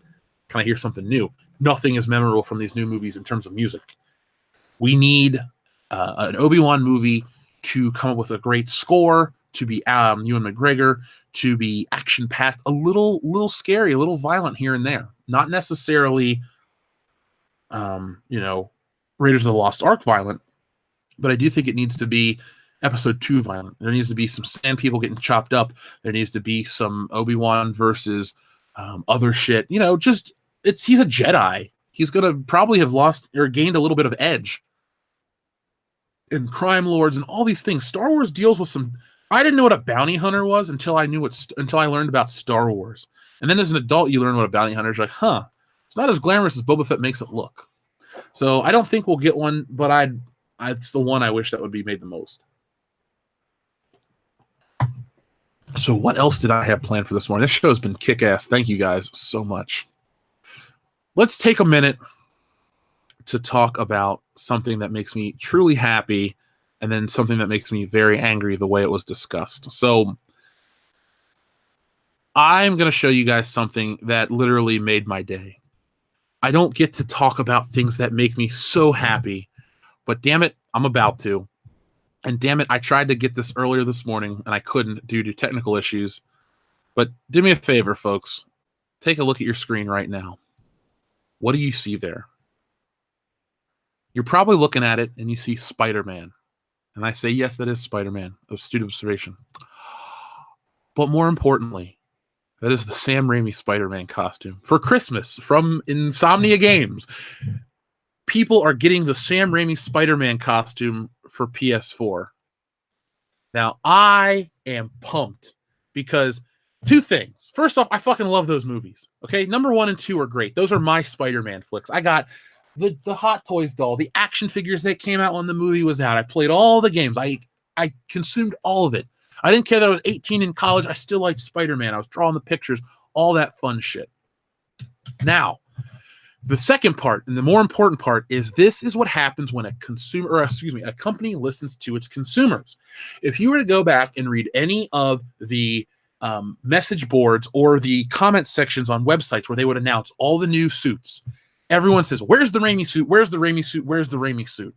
They release all the DLC, no Raimi suit. People are upset. What do they give you for Christmas for free? The Raimi suit. So if you're like me and you love Spider-Man 1 and 2 and you thought Spider-Man PS4 was the best Spider-Man game, now you get to be the best film Spider-Man. Tobey Maguire, only if his voice was in the game would I like it even more. But it's not, and that's okay. I like the new guy. But the fucking Sam Raimi Spider-Man costume is in this game, and I'm excited. I cannot wait to download it. I cannot wait to play this. I may restart the game and I may stream the entire game in this costume. That's how excited I was. And this was the first thing I woke up to this morning. Normally I wake up to Star Wars news or bullshit or all this other stuff, but no, I get to wake up to Spider-Man and I am excited. So I hope that you guys, if you have Spider-Man for PS4, I hope that you get this suit. I hope you enjoy it as much as I do. And again, Insomniac Games, it's so nice that a company listens to a fan base and gets you excited. I'm pumped. That's all I can fucking say. I'm pumped for this. So we're going to get this suit. I think it's available today, actually. I couldn't get it to download because it was having some kind of issues with the PlayStation server. Maybe everyone woke up and tried to get it right away before work. Who knows? But yeah, there we go. Now don't worry. Believe me, much like the internet, if you can get excited for something, there's some dickheads to ruin the fun for everybody. So be prepared because I'm going to tell you GameSpot.com, a website that is not as good as IGN, and that's not a compliment. Spider-Man PS4 lets you dress as the worst version of the character. So let me guess. The Andrew Garfield suit where you look like a fucking basketball is better than the Sam Raimi suit because of organic web shooters. Fuck you. Fuck Timur, whatever your name is. You suck, dude. So, Insomniac Games Spider-Man is one of the best PlayStation 4 releases of 2018 and undoubtedly the best Spider-Man game of all time. Since its launch, the studio has supported the title with DLC that includes extra story missions and, more importantly, brand new outfits for everyone's favorite web slinger. Thus far, we've had the Spider-Clan outfits from Marvel's Mangaverse, Spider UK, Edge of the Spider-Verse, and numerous other cool costumes. It's been great. However, we're now hit with a bit of a rough spot with Spidey's outfit releases. And the newest update for the PS4 game, Sony and Insomniac, will include the suit from Sam Raimi's Spider-Man movies, in which Peter Parker and his crime-fighting alter ego were played by the absolute charisma void Tobey Maguire. Again, fuck you. For those who grew up with these movies and enjoyed them, this is great news, and I'm happy for them. They get to cut about New York in a Spidey outfit they know and love. And it's free, so you can't really complain. Yet somehow, motherfucker, you are. But I can complain, and I will, because unfortunately for many out there, it only serves as a reminder about the sad 6-year period where everyone was so desperate for a superhero movie that didn't make them embarrassed to be a comic book movie, and they double think to themselves into believing that this trilogy was good. It wasn't. Fuck you again. The trilogy overall, number 3 sucks. 1 and 2 make me a better Spider-Man movie. I'll fucking wait. I'm not going to buy into the corporate line. Oh, the new Spider-Man movie, the Spider-Verse is so great. Fuck Miles Morales. Fuck Spider-Gwen. Fuck them all. They're stupid characters. Have you read the books? Have you ever seen the movies? No, you probably haven't, and you probably watched them when you were 15 and angsty and acting like a bitch. So fuck off. At the most, the entire Raimi series had one or two moments that were exciting. Again, fuck you. And the Alfred Molina was okay as Dr. Octopus. Kiss my ass. I guess you want the female Doc Ock, played by Catherine Hahn. But hey, diversity. I guess for the most part, though, these movies were awkward, cheesy, and completely failed to look beyond the surface of what makes Spidey interesting. The great power and the great responsibility aspect that was there, but that's okay. You think Spider-Man Homecoming's deep because Robert Downey Jr. makes jokes. Complaining aside, Insomniac has done a great job rendering the suit in-game based on the screenshot above. It's a cool-looking outfit, and the web design makes it distinct in the lineup of many, many costumes that have existed over the years. Now there's a good Peter Parker wearing it can actually be done some justice. Oh, great. Good for you. So I love how people want to shit on this film series, but if it wasn't for this film series, you wouldn't have the MCU that you know and love. So let's just remember, folks. Remember, Spider-Man Homecoming 2, Far From Home. You'll have your perpetual prepubescent Spider-Boy. You'll have your really shitty supporting cast, and you'll never see Spider-Man do anything truly great. He'll always be stuck in a school field trip. He'll always be stuck basically hanging from Tony Stark's purse strings.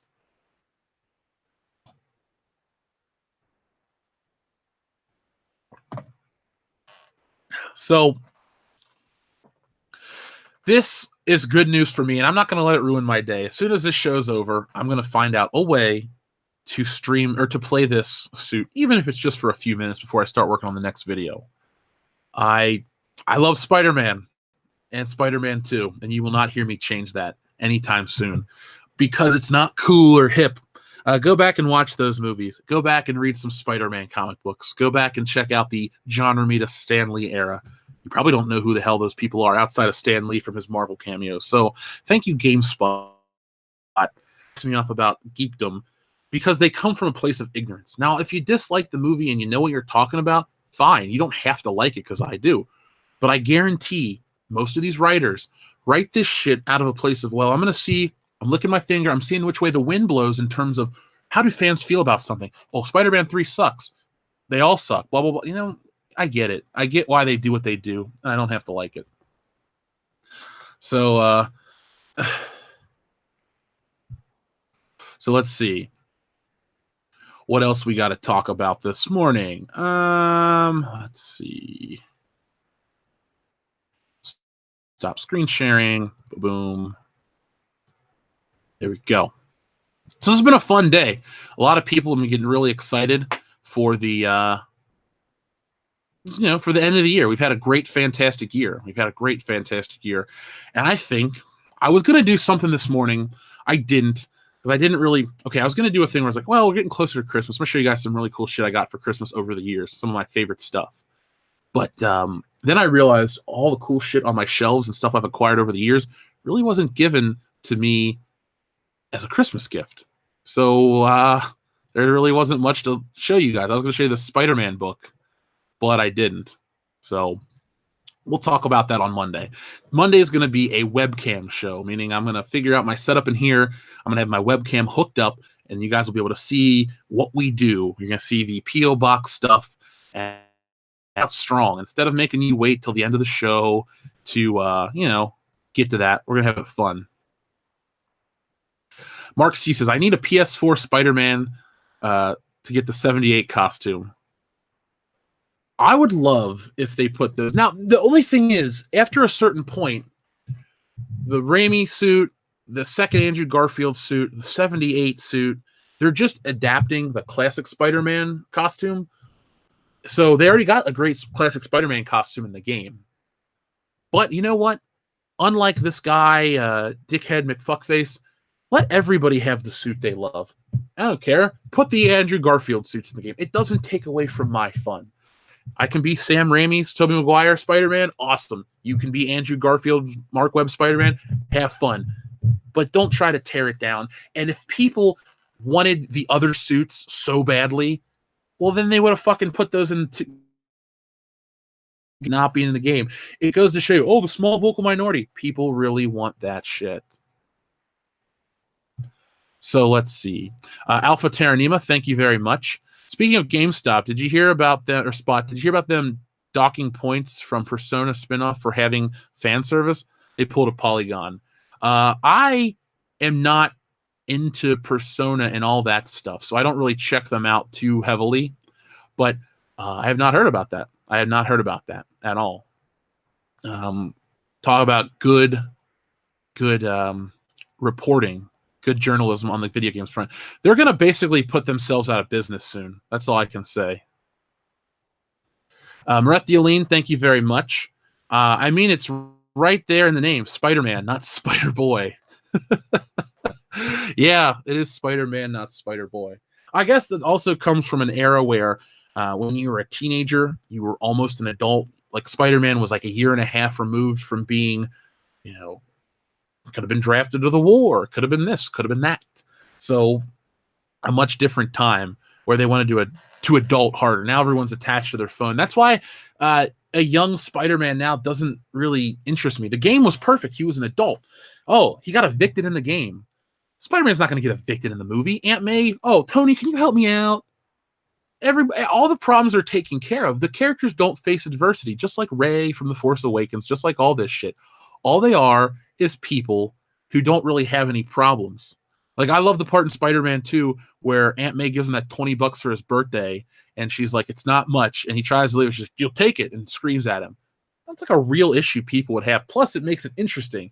Spider-Man can have these great superpowers, but he can't keep a job. He's failing out of school, this and that. He's on the verge of self-destruction, but he has this sense of justice and morals because of Uncle Ben's death, and they never capture that in these other movies ever. They don't even attempt to. Oh, he's got a fucking AI in his suit, and this Zendaya chick is really sassy. Good. Where's the other inch? Oh, he lifted up the rocks like in Spider-Man 34. Maybe it was 35. I don't remember. The point is, he lifted up the rocks. That's iconic. Really, though? They copied off the fucking train scene. There really was no great action set piece in that movie. I saw it yesterday when I went to upgrade our internet. It was on at the Spectrum building. It was very, very meh. Swinging Cod, thank you very, very much. Such salty language, Jeff. By the way, I got my nephew a bunch of Ollie's graphic novels for Christmas, including ASM Essentials Volumes 2 and 3. Ooh, okay. So that kid's going to learn some good Spider-Man stuff. Ollie's, look at folks, the Ollie's books are a great deal. If there's anything I can teach you, it's how to get a good deal and how to enjoy a good bargain. I really had an idea for a whole channel based solely on that stuff. Maybe I'll do it. I really need to get, and I need your help. I need to be able to get a couple channels rolling because it's. I'm not going to spread myself too thin. It's not going to cause me to have issues with this channel. But I need a channel for Good Morning Pop Culture. We can have it be monetized. It'll run. Then I'd like a channel for our live streams and our other stuff in the podcast. And then the regular channel would be for the videos. And that way, everyone would get they want, and everything could grow and do its own thing. So. Let's see what's going on about that. But I think that kid's going to love them. And you got a great deal. Sometimes a cheap gift doesn't matter. It's just about the awesomeness of it. So I hope you guys, I hope your nephew enjoys it. And don't let him listen to this show yet. Let's see. JDude93, thank you very much. Who is better, Bob Iger or Michael Eisner, and why? I really don't know much about Bob Iger. I'm going to go with Michael Eisner because Michael Eisner did try to do, like, I watched a thing called Defunct Land. Great channel. Check them out. Tell them I sent you. But Defunct Land talks about certain elements of Disney theme parks that have failed or succeeded or are gone. They're just gone. Some of them didn't fail. Some of them were just replaced. But it was Michael Eisner that did try to bring adults into Disney. It was Michael Eisner who was in charge during the Disney Renaissance period. And it's nothing to do with my age. The Disney stuff that came out during Michael Eisner's tenure, maybe not towards the end, much like people try to act like George Lucas was all poop and fart jokes, or people want to act like Sam Raimi movies were all just shitty Tobey Maguire crying or emo dancing. Again, it's all about the last thing you saw. When I talk about the narrative in these articles, it's all about, well, the last thing they did is the only thing they did. It's like you could have had the best parents in the world, and right on their deathbed, they farted, and that's all you remember is your parents were shitty. That's it. That's how these people want to spin this. All they want to do is remind you of the last thing these people did. And I think you have to look over the entire tenure of what they've achieved, what they accomplished. And I'll go Michael Eisner, and that is why. Because he had some pretty good things happened under his watch. Let's not forget that. Let's see. Mark C says, how about the 67 animated costume that only has webs on his face? Hey, put it in there too. I really wish you could get that old theme song in the game. I love that theme song. You know what, Mark? While we're at it too, why not throw in the 2000 video game suit that has no webs on the costume and is rendered in what, 240 by 480 or whatever? Let's have that. Let's do all of those suits. It doesn't hurt. Everyone gets a Spider-Man costume except the black symbiote suit. We still don't have that. I just really, you know what's going to happen in the next one, which I really want to play. Spider-Man will die, and then he'll become Venom, and then Miles Morales will take over, and I won't buy it. I'm honestly going to wait to find out all the story elements of the new Spider-Man game, the sequel to this one, before I would ever give them my money. I hate to say it, but Miles Morales is a redundant character. There's no reason why Peter Parker has to be shunned or pushed away. How come nobody clamors for a non-Bruce Wayne Batman? Because DC's not stupid like Marvel is at some points. So let's see. What else we got? Yeah, but Mark, I would definitely use that cartoon suit. There's a cartoon suit in the game right now. It looks like a comic book. It's weird because you remember a couple generations ago where they would try to do cartoon-based video games, and they wouldn't look right. Like they tried to do cel-shaded Family Guy, and it looked weird, or The Simpsons. We've now reached a point where the consoles can render a game that looks dead on a cartoon. I think they should do something like that. Maybe a side-scrolling beat-em-up Batman game based on Adam West Batman, with Adam West Batman and Burt Ward Robin, and just something fun or crazy. I don't think it's going to happen, but they did it with Batman Brave and the Bold for the Wii. I would buy that game if it was upscaled to 4K on the PlayStation. Just give me something fun. Give me something fun, or re-release the Batman the Animated Series video game with new graphics, because that one was awesome. It even had detective elements. You had to start out in the Batcave. You had to go pick your gadgets for each mission, and Alfred would, set you up. That was fun. That was fun. And yeah, The Thought Criminal. The train scene was a great example of a scene in a film that restores your faith in what is great about humanity. That is very true. That scene in Spider-Man is awesome. The first two have those moments. You have your New York moment on the bridge with the Green Goblin. You mess with one of us, you mess with all of us. And then when Spider-Man is defeated by saving, or he stops the train, all of New York comes to save him. Now, the sad part about all of that is you could never, ever have that scene done today. Why is that? First off, society is more vain than they've ever been due to social media. Secondly, the smartphone. That movie came out at the perfect time. 2004, people had phones. I didn't have a camera phone until 06, maybe 05. There were probably camera phones in 04, but not everyone had them. Now everyone's got a 4K streaming device in their pocket, a computer, if you will. So the scene wouldn't work today. And I don't think, Sony and will have it in them to put that kind of scene in the movie. Our savior, the hero of the city type of thing. Now in the MCU, it's a shared universe. It's like, why would they put faith in Spider-Man? Back then, he was the only character they had. Oh, Iron Man could have stopped it. You know what I'm saying? Like, just dumb shit like that. Those kind of scenes can't exist in superhero movies anymore, and it's sad because they're truly great.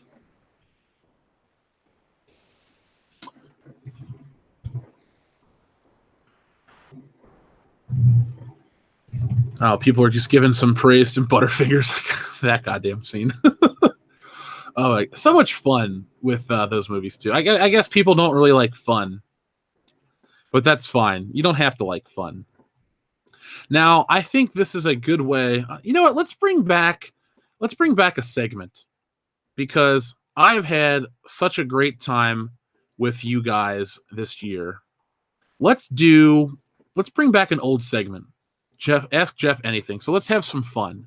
Ask me some questions and we'll close it out. Yeah, it's a little early to hit. Usually we started at 9:30. It's only 9:24. I had an article I was going to read to you guys called "Why Superman is the Most Important Comic Book Movie of All Time," but it's really, really, really long, and I really don't think you guys want to sit through it. So, you know what?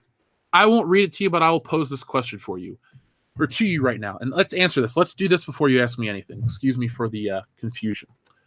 This article states Superman is the most important comic book movie of all time. Tell me in the chat right now what you think is the most important superhero movie of all time or comic book movie of all time, and why. Why is it the most important? Because I want to hear. Let's open that dialogue up. Let's use that to close out the show. That'll be a lot of fun. We're a geek culture community. Let's do that. Let's end on some positivity. Bonesaw is ready to bring back a segment, Patriotic Motorboating. Oh my God. You must be listening to the old episodes of the show.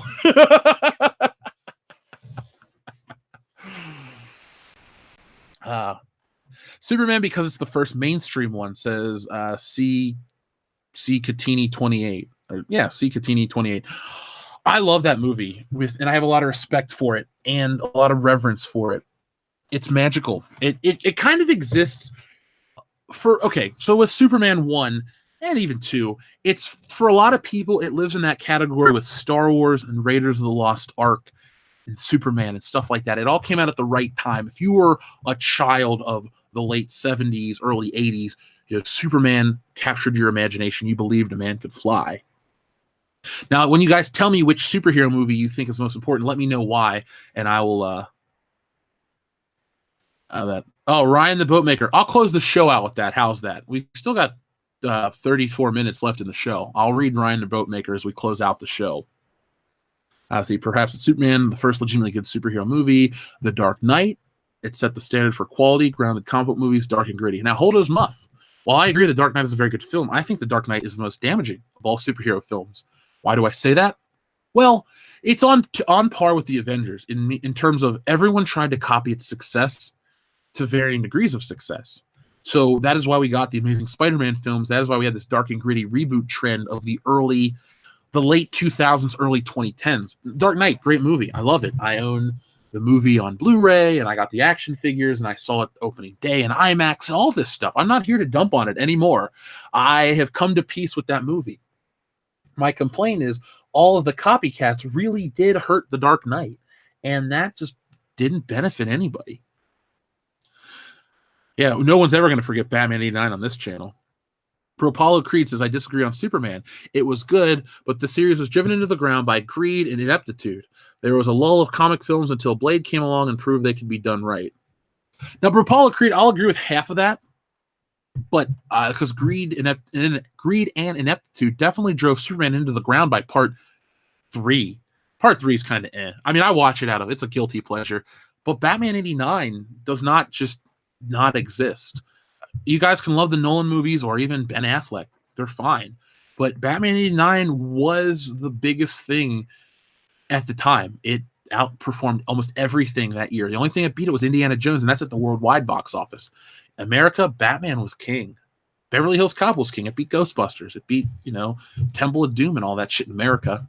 It was a big, big hit. Let's not forget certain things. Just because something else has stood the test of time, let's not forget what was big at the time, and that was Batman. Maybe the Prince music hasn't aged well for you. Maybe the suit hasn't aged well for you. But for a generation of people, Michael Keaton is Batman, and that suit, that costume, that car, everything is not going to be forgotten.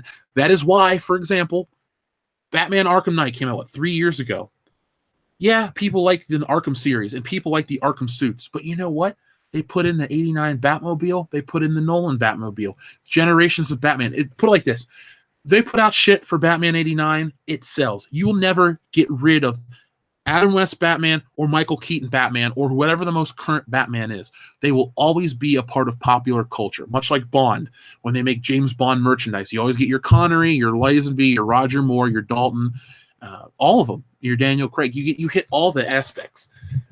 Batman 89 is not to be forgotten and never will be forgotten. Verge Dude says, I'd say The Dark Knight is the most important movie. It was the gateway for a lot of non-comic book people to get into the comic book universe. I think that's an excellent point, too, to make. And that's an excellent point as well. Let's see. X-Men. It wasn't about having powers, about how to deal with it.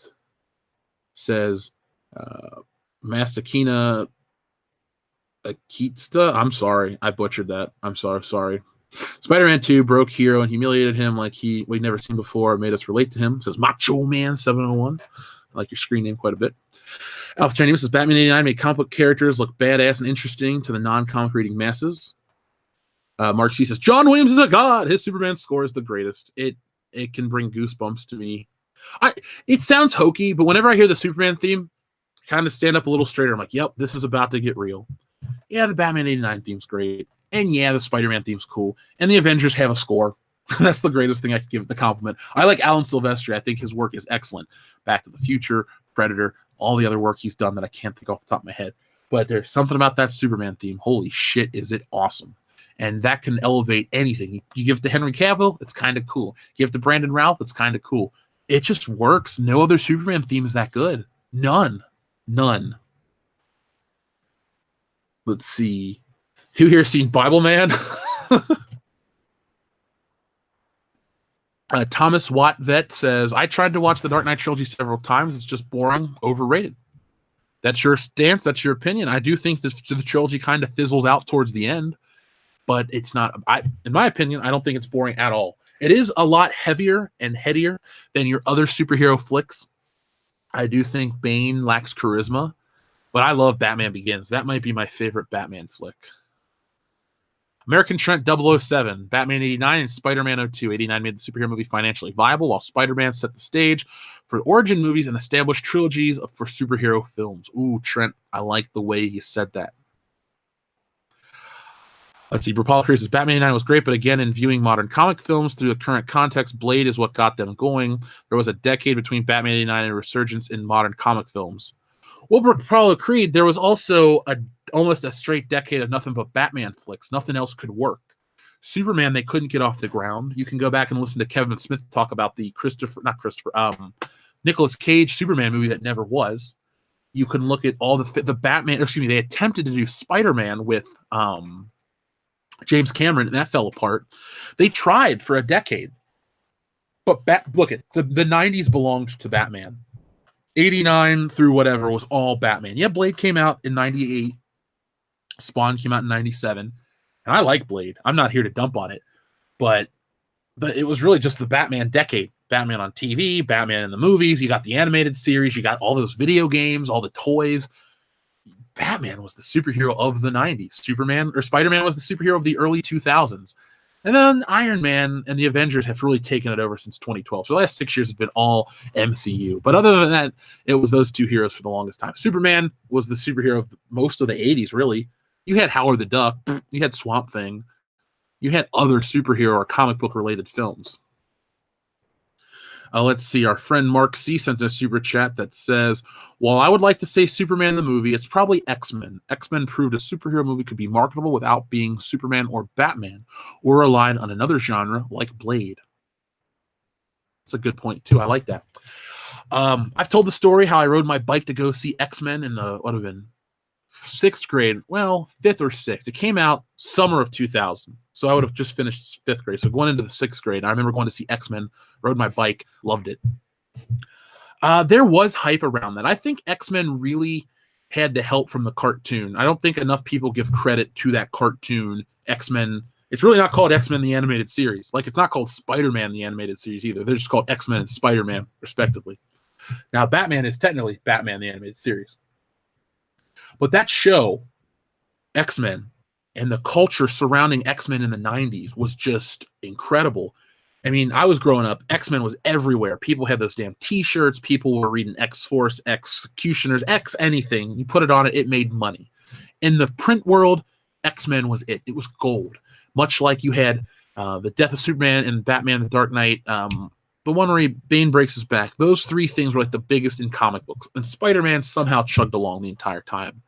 I really wish the comic book market was like it was in the 90s right now, because there'd be some serious bank to make in terms of comic books. But the fact that X-Men, really, Mark C., X-Men was like the first team-based thing to be a hit, because X-Men was the brand. When you say Superman, it's just him. You say Batman, it's just him. X-Men, it could be one of 50 characters. It could be Wolverine and Cyclops and Gambit and Rogue and Jubilee and Jean Grey and Beast, like on the cartoon.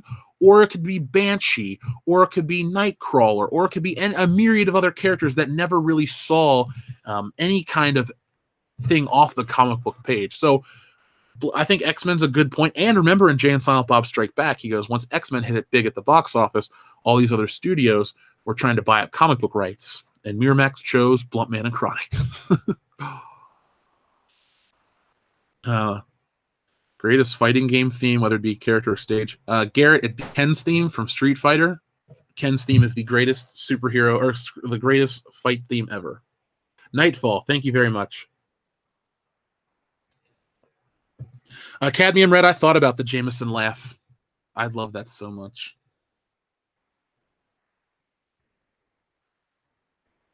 Thought Colonel says Watchmen. It's pointless to fight villains and criminals when the corrupt leaders of the world are the real problem. Watchmen hit home for me for that on so many levels.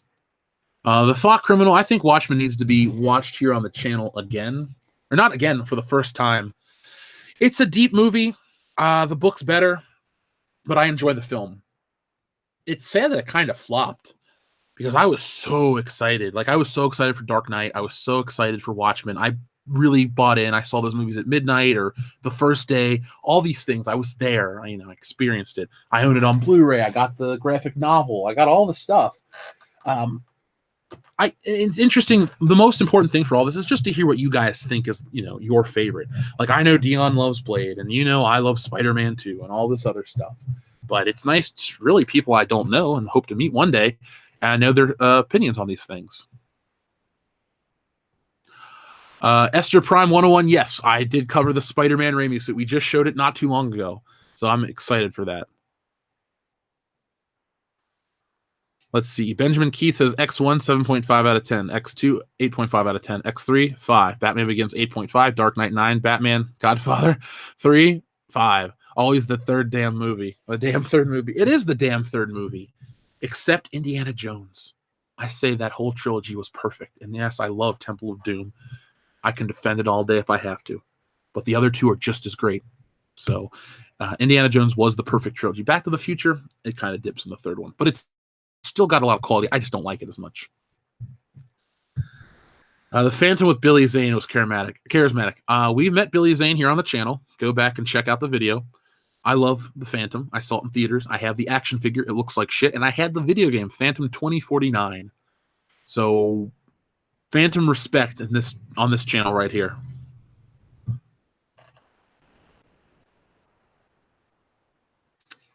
Let's see. So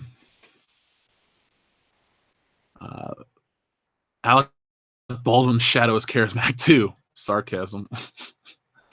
Oh, the shadow knows. Except Lord of the Rings, Return of the King. Yeah, I haven't seen those movies. I'm not going to shit on. I can't really shit on them unless I've seen them. Really, Return of the Jedi is not a disappointment of a movie. It's lesser than Empire, but it's not a bad movie at any regards.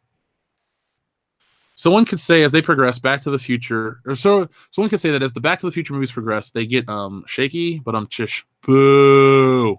Go home, you're drunk. What is the best line of dialogue in all the Star Wars saga? God, man, there's so many great lines. Now, do I go for one of the philosophical lines, like in the? Here's the line I say all the time. I've been waiting for you, Obi-Wan. We meet again at last. The circle is now complete. When I left you, I was but the learner. Now I am the master. I say that once a week, usually out loud to myself, but I say it all the time. I enjoy the Darth Vader dialogue's fun. I mean, Han's great, especially when they're in the cell block. What the hell are you doing? Someone has to save our skins. There's just so much great stuff. Into the Garbage Chute, Flyboy. I stand by the first one has the best dialogue. Empire is, great and it's dark and it's heavy, but the first one's so much fun and it's equally well made. It's not like I'm saying, oh, it's great, but it has all these flaws. It's great and it doesn't have these flaws. It's just people prefer Empire. I prefer the original one. And that is my favorite line. Do you think that there will be a huge mainstream resurgence for Batman 89 due to the backlash the Nolan films have suffered? It sounds like it might happen. Well, Pete 1972, I think it's already happened. Hear me out. If you would have went online between 2005 and 2012, like I did with going on IMDb, everyone shit on Michael Keaton. Post Dark Knight Rises, introduction of Ben Affleck's Batman, we've seen a resurgence in Batman 89 love. People respect it again on these stupid websites. They put merchandise out that sells. We've had 2 Hot Toy sets. We've had the '89 and the Batman Returns set, both sold out, very successful. We've had the appearance in the Arkham games. We actually have a brand new Arkham Knight statue in the Michael Keaton costume. Mattel made Michael Keaton stuff. People are requesting it, high-end collectibles. It all is cyclical. It's like Pierce Brosnan and James Bond. Everybody shit on Pierce Brosnan and James Bond between 2006 and, I don't know, a couple years ago. But ever since we got into this era where Daniel Craig is about to leave, the Brosnan love's coming back. It all just takes a little bit of time. Everybody of every genre, everybody shits on the past version to praise the new one because it's new. And then after a while they go, well, the other one was great, and this other one that we praised for the last decade really kind of sucked.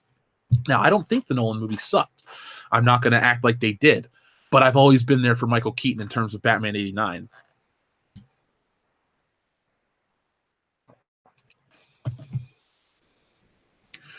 Let's see. An Empire, a Star Destroyer hit by an asteroid. That is a funny part. I like how Darth Vader just straight up goes, move this ship out of whatever so we can send a clear transmission. It's just like, I'm going to get these motherfuckers. Oh, wait, the Emperor wants to talk? Hold on. Like, I just love that. Tim Riggs, thank you very much. Pop culture goes in cycles. The 80s was one of the most classic decades of film in the last century. We are currently in a recycle of the 70s. Soon the circle will be complete. Well, Tim Riggs, I have said this to my friends. I've said this to my family. I think we're going to relive the 80s again, and I'm really happy that we are where we are so we can at least be a part of it. You know, we've built ourselves up in 2018 and 2019. Let's say we have this 80s resurgence in terms of like the quality of film in the 2020s. You know, World Class Bullshitters has been there since the dark age, and I hope a lot of people, you know, find like we may not be making movies, or we may be making movies. I do have more connections than I talk about ever on the air. Like, I may not be, you know, doing all this cool shit that I publicly announce, but I know some people. So we're involved with a lot of cool stuff. But I'd like to think that we'll be there. And as just a straight up consumer, you know, as a moviegoer, I think we're going to enjoy a lot of great films. And I want to enjoy great originality. I want to enjoy all kinds of fun stuff. Believe me, I may bitch about movies, certain Star Wars movies, because they suck. And realistically, I'm not even complaining about the movie. It's the attack on the fans. It's the terrible, toxic culture that those people propagate. That is my problem. And that is why we talk about it. That's why we fight the culture war that we do. And I will be talking about that in great detail in 2019. But Tim, I'm hoping that that's the case. I honestly think it's the case, and I'm ready. I want the next generation's Die Hard. I want the next generation's Miami Vice. I want these cool, hip shows. I want these great movies. I want these iconic characters. I want to be entertained. I want to be able to go. A couple of years ago, 2012, I went to the movie 53 times. That's the theaters. I went to the movie almost every week. Now, not everything was good, but there was a good chunk of it.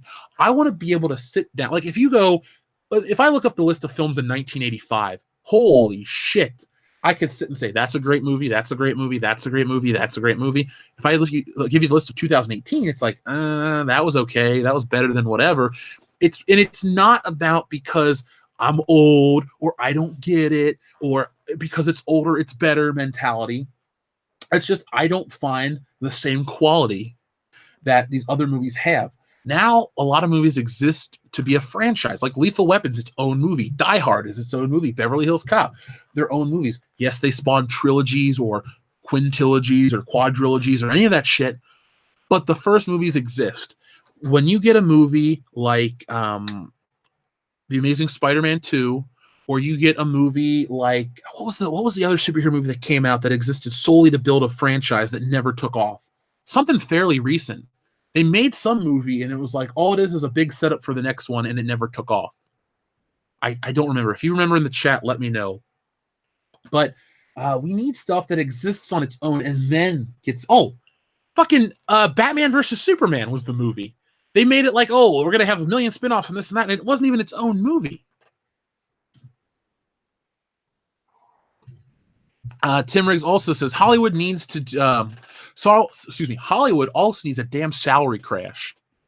The amount paid to some of these actors/actresses for what we get out of them is ludicrous.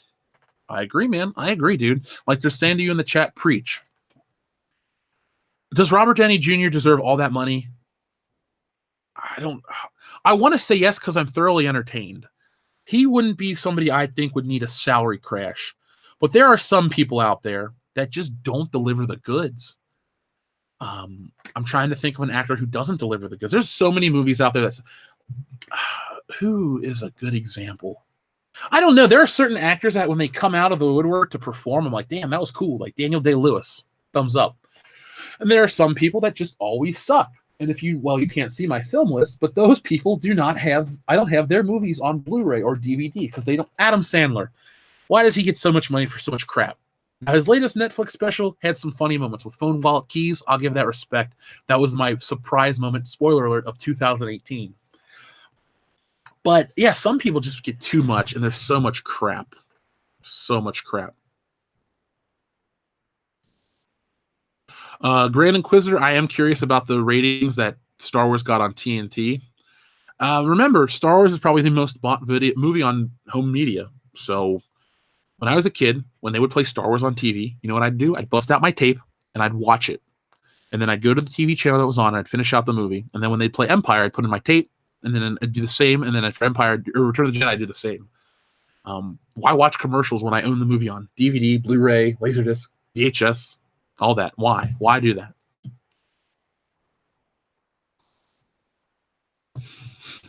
Let's see. People are telling me their favorite lines of Star Wars dialogue. But I was going to Tashi Station to pick up some power converters. You can waste time with your friends once your chores are done. Kung Fu, I have not seen the Back to the Future homage on YouTube. I'll have to check it out. If you guys want to post it to our Facebook page, I'd love to see it. Let's see. Well, see, Pete, 72, believe me, when I was your age, I'm the same way. I've pretty much been a consistent dude. Now, I love new movies. You don't hear me dump on everything because it's new. But my favorite movies have remained, like, of my top 4, I wasn't born for any of my top 4 movies. Like, your favorite movies can come up before you're born, but I wasn't alive for Back to the Future or Star Wars or Die Hard or Beverly Hills Cop. I wasn't born for any of those. The closest thing was my mom saw Die Hard in theaters when she was pregnant with me. So I was present at the screening, but I wasn't really, cognizant or really out there born yet. So, yeah, all my favorite shit comes from, eras before I was born. That's all I can say.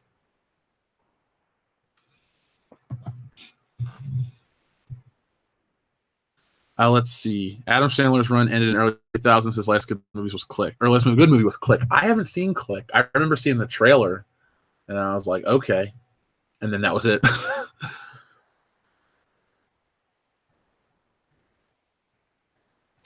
Robert Whitaker says, how are we entering 80s resurgence when Hollywood is flooded by SJWs? Well, Robert, very easy to discuss that with you. What do you have in your pocket? Probably a wallet, keys, and a phone. A good phone, you can lease for $50 a month. You can get high-end cameras in the hundreds of dollars. You have the internet. Internet is available everywhere. Everybody's hungry to make a movie. Your next big thing isn't going to be produced by Disney. Your next big resurgence is going to be produced by us, by other channels. The thing is, you can make your own shit. YouTube has given everyone a voice, a platform, an ability to do what they want. The next big wave is going to be original films, small, big, it doesn't matter, but they're going to be fan produced. They're going to be original. The 80s was the decade of unfettered originality. You had fucking Gremlins come out, but then you also had a bunch of copycats. But that's good because Gremlins was an original concept that people wanted to copy. Nowadays, our big things are just copies of something else. There's no ground zero of originality. Your next wave is going to be fan created. There's so much competition that they don't see coming. You want to talk about, well, handheld video game consoles don't sell because of the phones. That's true. You have so many things to compete with nowadays. And if you come out with something good, quality always rises. You can't keep a good man down. You can't keep a good product down. It will eventually have its day in the sun, and that person will rise up and they will elevate themselves. That is why I think you'll have this new 80s resurgence, because you will have creativity. You will have great stuff coming out all the time. Maybe it won't be on Netflix. Maybe it'll be on YouTube. Maybe it'll be somewhere else, but it'll eventually get out there. And there are ways to monetize digital content, and there are ways to monetize all of these things. And before you know it, you will have stuff coming out from everywhere. New faces. You'll make stars. It's already happening, but not at the level yet. It'll happen. It'll happen. Metalhead Zaki says, believe it or not, Thor Ragnarok and Homecoming almost made me quit cinema. Now I'm hanging around EVS and your channel for entertainment. Well, thank you for hanging around, Metalhead Zaki. I appreciate that. But yeah, I don't really enjoy Thor Ragnarok or Spider-Man Homecoming. I don't own Ragnarok. I got Homecoming because it was super cheap. Those movies, I wouldn't call them bad movies, but they're fun for one viewing, and I'm tired of them, if that makes sense. So remember, folks, to be disenfranchised by something doesn't necessarily mean you're the problem. Sometimes shit just doesn't hit, and it takes a while for people to realize it. Look at The Force Awakens.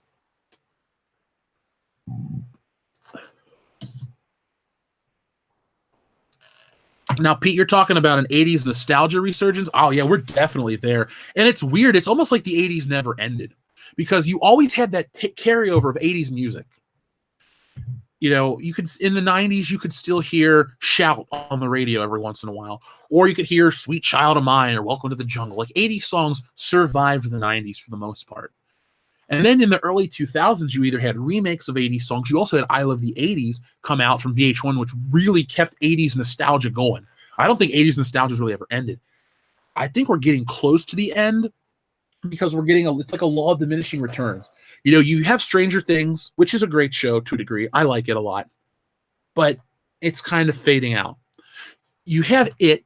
Now, It, to me, was the best example of how you do an 80s story properly. It was set in 1989, but I don't think there was any 80s songs except that New Kids on the Block song that was played as a joke. It wasn't like, hey, this is 80s reference the show. Kind of like how that 70s show started out as, 70s, the TV, literally it's that 70s show. It was, remember Led Zeppelin? Remember Peter Frampton? Remember the Kung Fu Grip G.I. Joe? Like, it was just member berries, the 70s edition. We've had that a lot with the 80s, but we'll have, there are certain elements that they try to redo and then they haven't done. Wrestling tried to do that. Wrestling tried to go back to their 80s Renaissance style Hulk Hogan with John Cena and comedy and jokes and this and that, and it tanked. It just didn't happen. Grand Inquisitor, have you met anyone in real life, not on the web, who actually likes The Last Jedi and can defend it? I haven't. I've only seen defenders online. Grand Inquisitor, yes, I've met people, or excuse me, no, I have not met anyone that likes The Last Jedi. I met people that liked The Force Awakens, but I also met people that hated The Force Awakens as soon as it came out. My cousin Lauren, she's a couple years younger than me. I think she would have been 20 at the time of The Force Awakens, and I'll never forget the line she said to me. I don't like Kylo Ren. He's bitch made. I was like, holy shit. And people that like The Last Jedi, I've met one. Take it back. I met a guy at the comic book store, but you know what our conversation was like? He's like, I really like The Last Jedi. I said, oh, that's cool, man. I hated it, but whatever. And our conversation kept on going. I love how the people that want to act like the people that hate The Last Jedi and don't like Solo and Disney Star Wars, they think we're out in the streets rioting or causing actual problems. No. The movies suck. I will never take a different stance because that's how I feel. It's not about here's the thing. Why should I change my stance on a movie that it's any movie. You pick out a movie from my list. Weird Science. I love that movie. I'm not just going to all of a sudden hate Weird Science because, well, you should have a different opinion. No, it's my opinion of my fucking, a movie I like. That's how these things work. And I wasn't satisfied with the new ones. So I've only seen, I've never been to a place where people defend The Last Jedi like they do on Esquire or on Twitter, all these little echo chambers, because those people are dying for a taste of the Lucasfilm teat, which they're not going to get. That shit dried up a decade ago. There's no teat to taste. Tit for tat. Tic-tac-toe. Tic-tac-tico. There's a lot of T's I can go with right now. But Grand Inquisitor, no. It's really seems to be an online thing. It really does seem to be an online thing. Let's see. If there's anything like the days, it's vaporware and synthwave music. I love synth music. That's kind of what I listen to a lot. Dr. Coffin Nails, Keep Feeling Fascination. That's a great song. The Human League, they had 2 hits. That and Don't You Want Me, Baby, or Don't You Want Me. That was it. But they were cool.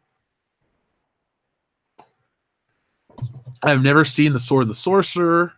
Action figure expert. You get a clap for referencing Coming to America. Mortimer, we're back. Fucking love it. I got that on Blu-ray too. You know what? It's official. Here on this channel, we refer to Coming to America as the prequel to Black Panther. We'll do a double feature in 2019. Like Stranger Things music, check out FM84 for free on Amazon Prime. I just signed up for Amazon Prime. So yeah, for as much as I talk about shit, I never had Amazon Prime. The reason why, because I live by an Amazon hub, and you get free 2-day shipping on everything, no matter what. Let's see. Thank the maker for Harmony's the specialized editions in Team -1. I've been given the Harmony editions or not Harmony. Yeah, I have the specialized editions. Thumbs up. If you guys like those, awesome. I'd like to do an alternate cut myself of Star Wars. Maybe I'll ask Ivan Ortega to help me out. Would I be up for a gaming/nerd hangout at the Deplorable Bat Cave? Blippity blop. Yeah, I'm sorry I haven't been in contact with you guys. I've been so I love the show, but then I'll do something after this show to get it ready to go up on streaming, and then it's time to go to the gym, and then I'm kind of tired, so I eat, and then I gotta get ready for it. Just keeps going and going and going. Give me some time to get my bearings straight, and we will talk. I'd love to hang out. I like going on other people's channels. It's fun. I get to talk to new people. If you're a YouTuber out there and you want to have world-class bullshitters on, or just me, just shoot me a message. It may take a minute to get back. I don't really run the Twitter or the email anymore, but I'd love to shoot the shit with you guys. Let's see. We had Tim Riggs. Thank you very much for your super chat. I am so selective about spending their money or theater money on a movie. Only twice have I regretted it. When I saw The Witch, that ending, what the fuck? The other was The Last Jedi. The Last Jedi, I started confused, ended pissed off. I added The Witch to my watch later list on Netflix because I hear how great it is. Tim, I'm one of those people where the Oscar baity movies, or the movies that are considered so sophisticated and artistically gifted and all this other shit, artful is what I want to say, like Artful Dodger. I'm not one of those people that buys into that crap. I got to see it for myself. I find quality everywhere. If a small budget filmmaker like Peter Jackson at the time, when he made Bad Taste, I find some enjoyment in that. But sometimes a high-end movie like Close Encounters of the Third Kind just doesn't do it for me. So I get where you are with selective theater going. Somebody put out an article the other day about how Netflix is not killing theaters. I agree. Netflix isn't killing theaters. If you want to see a movie, well, then you'll go see it. I want to see Aquaman. I made my plans to go see it. That movie is going to make gangbusters or make bank. That's going to do awesome. Good for it. I think also our friend Sketch Therapy put it out there too about this channel. Like, we have your wallet's best interest at heart. Like, when I go to review a movie, I'm giving you my honest take. I don't owe anybody a good review. I don't give a good review based on intention or representation. If I enjoyed the movie, you guys know what kind of person I am. We talk about it. We have fun. That is our stance on reviews. So if you enjoy us, just check out certain things we highly recommend. But I get it, man. And I left The Last Jedi pissed off as well. I don't even think I left pissed off. I got pissed off very early on. Kendo was there. He sat right next to me. He was afraid I was going to hit him. He was afraid I was going to hit him. But I'm going to watch The Witch, Tim, and I'm going to let you know what I think of it. I'll probably watch it by the time we come back in the new year.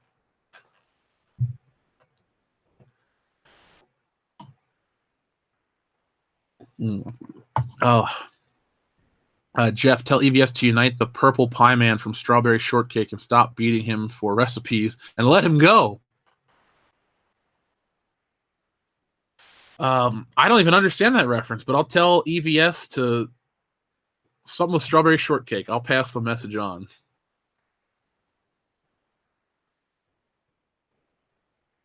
Yeah, me too. Like, after the first Mama joke, I rolled my eyes so hard. That's the part that I couldn't stand. I couldn't stand that part one bit. I hated it. Ugh. Pan's Labyrinth is great, but depressing when you think about it. Yeah, realize what it's about. Yeah, I liked that movie when I saw it. I saw that, was it out in 2008? I'm pretty sure I saw it in 08 or 09. I'm pretty sure I saw it on home media. Like, we had a channel at Michigan State that showed movies, and I caught it there. I'm not saying The Witch isn't necessarily worth watching, but it definitely wasn't worth a $9 ticket and $12 for a Coke and popcorn. Yeah, they really do get you with the snacks. Now, I might indulge. I haven't had movie theater popcorn in many, many months, so I might throw my local AMC a bone. To be fair, though, because I'm an AMC Stubs member and all this shit, I go to the movies for like super, super cheap. And I love it. Yep, my watch says it's 10 o'clock. I do not know how to change the watch's settings. I bought an Axel Foley costume all the way down to the damn watch. And it beeps every night at 11 o'clock, and now it beeps on every hour, and I don't know how to change that. Believe me, I don't want it to do that. I don't like it, but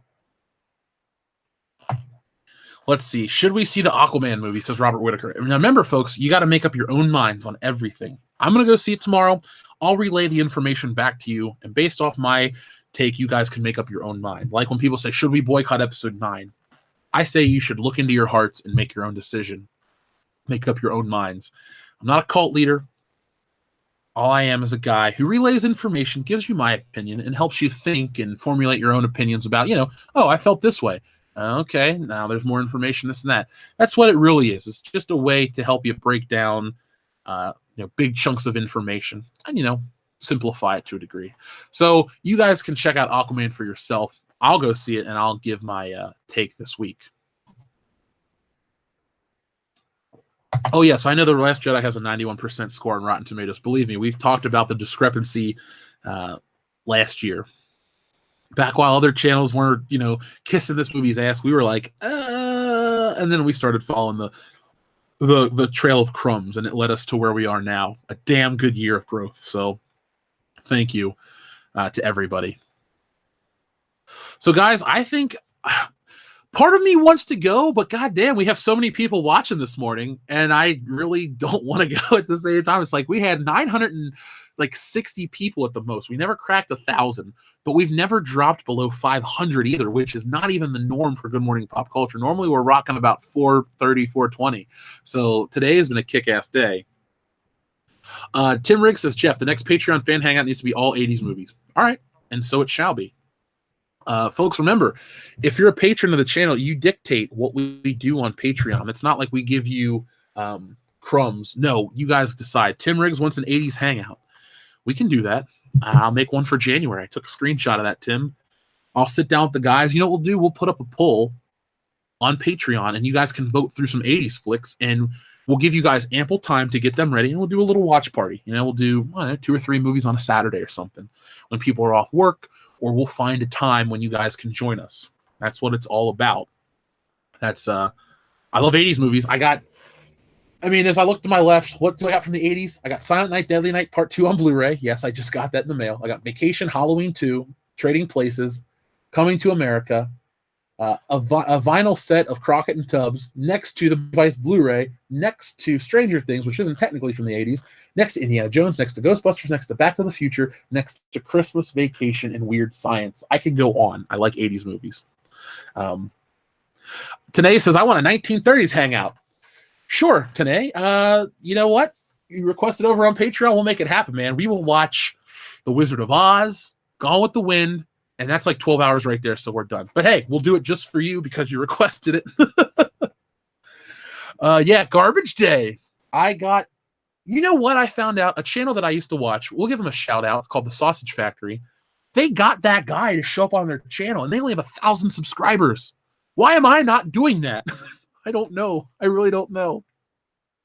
I would love to have Eric Freeman on the channel. That's my goal, guys. Next year is to get celebrities on the channel. Not to kiss their ass, but I want to ask them questions that they don't normally get asked. Frame of reference, point of view, stuff like that. And nothing. Like, if I could talk Mark Hamill into getting on the channel, I wouldn't say, so Mark, is Kathleen Kennedy this and that? No, I would ask him, like, so Mark, what was your biggest... I wouldn't ask him shill questions, but I'd ask him shit other people wouldn't have the nerve to ask him. I'd ask him about the tweets. I'd ask him stuff that wouldn't be normally asked. I want it to be interesting. Tanae also says, want Charlie Chaplin, boy. Just kidding. How about some Charlie Chan films? Those are real movies. My mom likes those movies quite a bit. Halloween 2 has boobs. Yes, Halloween 2 does have boobs. So does Halloween 1. Halloween 3 does not. Halloween 4 does not. Halloween 5 has accidental full frontal, but we won't talk about that. Have I seen Tango and Cash? Once a long time ago. Just one of the guys. Love that movie. That's a good movie. That's where she stuffs her crotch with a sock. Commando Predator double feature. shit, yeah. I own both of those movies on Blu-ray. I'd love to do a Commando Predator double feature. Oh my god. That would be amazing. Weird Science has some great boobs. Oh, that chick was in an adult magazine, Tim, of the time. Blade Runner, we could do that. Now, if we do Blade Runner, I need to get Razor Fist and a couple of experts on Blade Runner. Because to be honest, I own the film. I don't love it like you guys do. I respect it. I like the themes. But a lot of those themes appear in other sci-fi works like Twilight Zone. And I'm kind of tired. It's not Blade Runner's fault, so don't take it that way. But Blade Runner and a lot of things, it's always what does it mean to be human? A sentient robot becomes human. It's the same story. And Blade Runner does it better than a lot of them. But at the same time, it's like, I get that story. I've heard it before. Have I seen The Void on Netflix? No. Should I have? Transformers the movie. I could do that. Transformers. That's a fun movie. How about that Blade Runner anime directed by the guy who did Cowboy Bebop? I haven't heard about that, Verge dude. I might have to. Trent, we'll try to find some time to do Christmas Vacation. I got invited to go on another channel to do a commentary for Indiana Jones and the Temple of Doom. So I will let you guys know when that's going down exactly, and we'll have some fun. You know, Sully, I like you. That's why I'm going to kill you last. Remember when I said I'd kill you last? Yeah, I lied. Sign me up for the Commander Predator, says DJ D Show. Remind me, DJ D Show, on Patreon. You know how to contact me, and I'll gladly get you on the show. Glad to get you guys on the show a lot. Ghost in the Shell, anime, not Hollywood film. Okay, I'll watch the anime. I've seen the Hollywood film. I don't hate it. But just because I don't hate it doesn't mean I dislike the anime. I can like both. Maybe. I haven't seen it. Let's see. Weird Science was fun. I love that movie. I watched that as a kid. Why acknowledge the live action Ghost of the Shell? I mean, it was there. It was there. It was better than The Last Jedi. Shit. That's really not say. Let's see. Remy Canadian is quoting Back to the Future too. Ooh la la. Ooh la la. Temple of Doom is the shit. I love Temple of Doom. I love that movie so much. Have I seen The Tick on Amazon? Michael Connor, The Tick on Amazon was one of the best superhero adaptations I've ever seen. Fucking love that. Kendo and I got so pumped to talk about it. It was great. Peter Serafinowicz was the best Tick. Sorry to Patrick Warburton enthusiasts. He's been usurped as the greatest. Peter Serafinowicz, I liked the new Arthur. I liked the lady with the eye. What was her name? The Static Shock lady. I liked all the characters. The VLM, the very large man.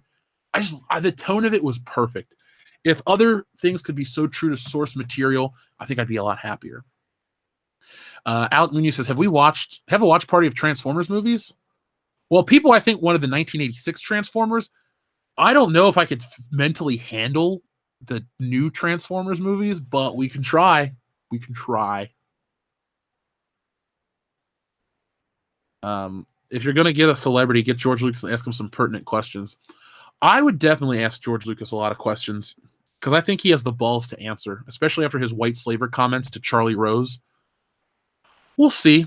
I can send out. The thing is, these people have lawyers. There are ways, chains of communication to get to these people. The worst thing I can say is no. I can keep asking everybody, and somebody will say yes.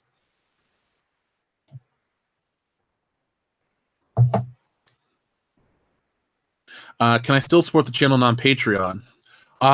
Bruges, in the new year, I'm going to come up with. I'll check out Subscribe in the new year, and we'll be on multiple platforms. But as of now, Subscribe, at least last time I looked, which was Sunday, they weren't accepting new people because they have a PayPal issue. So, full transparency, they can't handle it right now. They're not ready for everyone to jump there. So once they are, and there are other alternatives, we'll just go to multiple places. I'm not going to cancel out Patreon, but I'm also not going to take away people's other revenue or channels. Like, there are other channels of possibility of support. If you guys don't feel comfortable, I'll give you guys other ways. Don't worry. But we're going to stay on there for now and, expect after hours tonight and all that stuff. I'm not abandoning it. We have a community, a culture over there. A lot of people, lots of people, hundreds and hundreds of people. There's no reason to cut you guys off for, no reason. John Woodhouse says, what do you do when a friend of yours has become an SJW?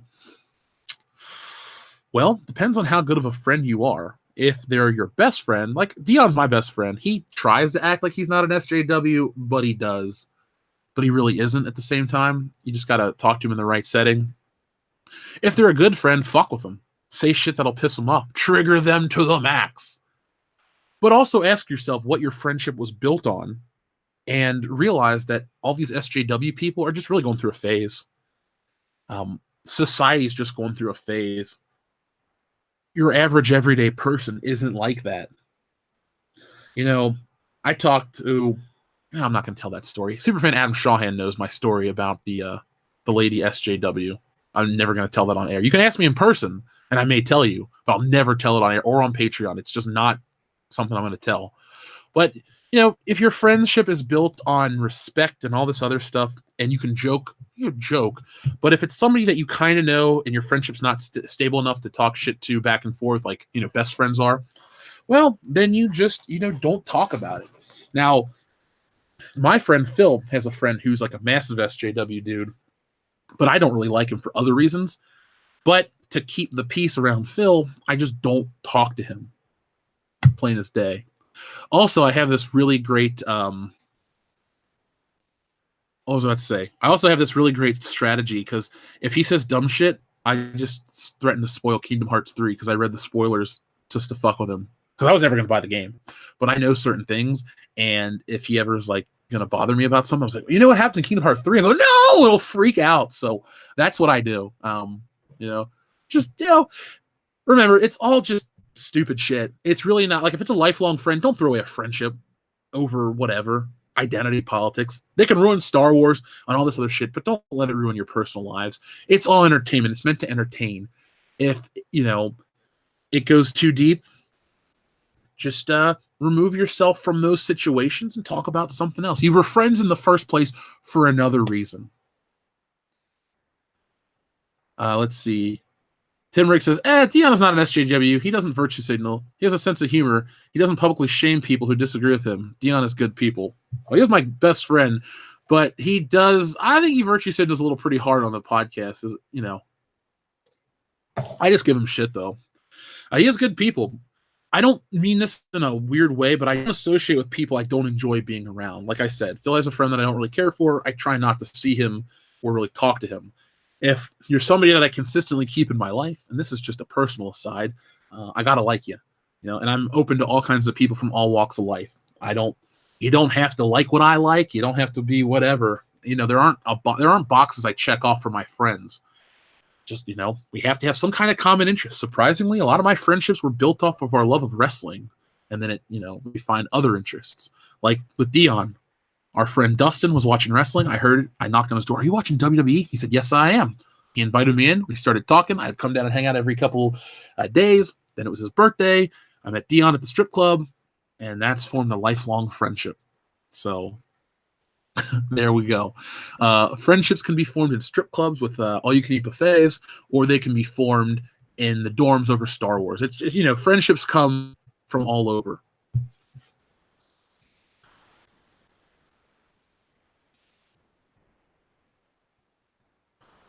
Deanna's people, plural.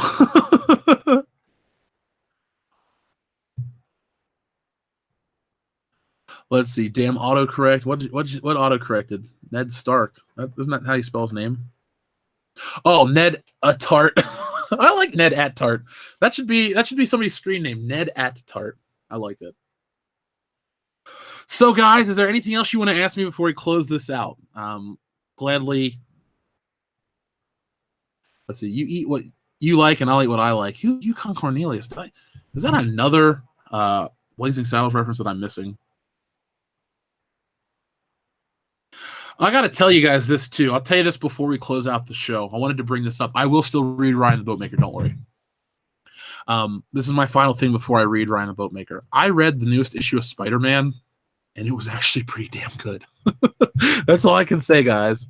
Ryan the Boatmaker. If you type in Ryan on Google, Ryan the Boatmaker is the top thing.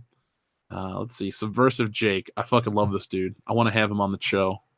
That could be a good person to interview. I feel like he's cool enough that he would want to shoot the shit.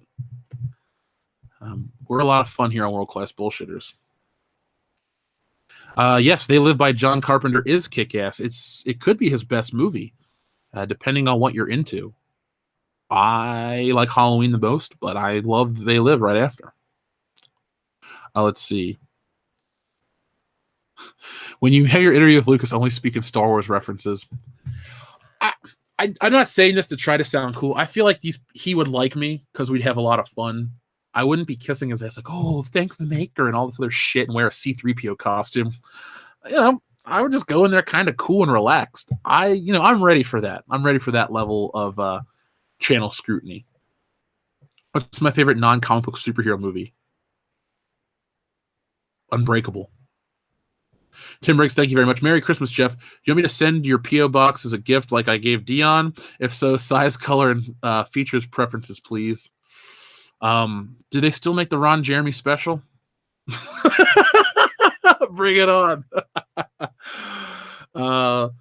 Limac Ajzak. I'm sorry. Wait. That should be right? First time on the channel. Do you talk about Star Trek too? Well, Limac, thank you very much for joining us. Appreciate having you. Yeah, we talk about Star Trek. Just ask your related questions. Now, I'll tell you this. When Dion's on, that is the best time to ask Star Trek related questions because I like Star Trek. I've watched a good chunk of the original series, and I've seen most of the movies from the original crew, and I've seen the Abrams shit, sadly. And I like Star Trek. I respect it. But if you want really deep, hard-hitting questions and opinions on stuff, Dion's the guy on this channel. Like, I like to think that World Class Bullshitters is like the Avengers of pop culture discussion podcast because we got people that enjoy every aspect of popular culture and they're very well versed. So like I like my comics and geek culture stuff and I know my movies and the references and this and that. I'm pretty good on all the movie shit. Dion's the same way, but he likes a little more of the sports and certain types of fantasy genre stuff. Nick's the horror guy, but so am I at the same time. And Kendo kind of complements us because he likes everything, but he's also really into sports and other stuff like that. So you guys can get everything on our channel.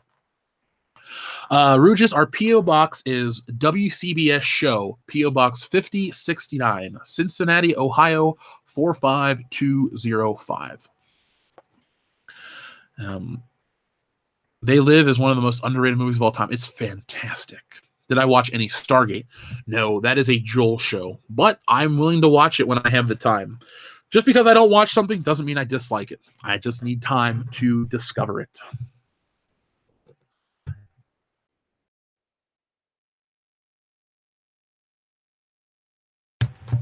So I think it is time to talk about... Would love more info about the new Star Trek boss, John Van Siders. It's hard to get info here in Europe. Oh, well, Limac, if you really are looking for it, go to Doomcock's channel. Type in Overlord DVD or message him on Twitter. That dude is the Star Trek expert, and he is one of our friends. He's been on the show a bunch. I recommend Doomcock, highly. He's a great guy, a lot of fun to talk to. Just a good person. I really am a fan. Markiplier is from Cincinnati. I have a connection to Markiplier. I don't know him personally, and here's the funny story. So my mom is a Shell manager, and it's either Coke or Pepsi guy is Markiplier's best friend from here. So they know she has a connection to Markiplier. It's kind of cool. Maybe one day I'll meet him through his buddy. Who knows? But Markiplier's fine. I don't dislike him at all. His content's cool to me. I've watched some of it. I don't do a ton of Let's Play game content, but I like him. My favorite YouTuber, I think, besides myself, obviously. I'm just joking. Honestly, I think it's John Tron. That dude, goddamn, he's funny. That guy is fucking hilarious. Okay, so I guess it's time for Ryan. Is it Cincinnati or Columbus that has famous for its perpetual roadwork? Cincinnati. Goddamn, 75 is never done. Never done.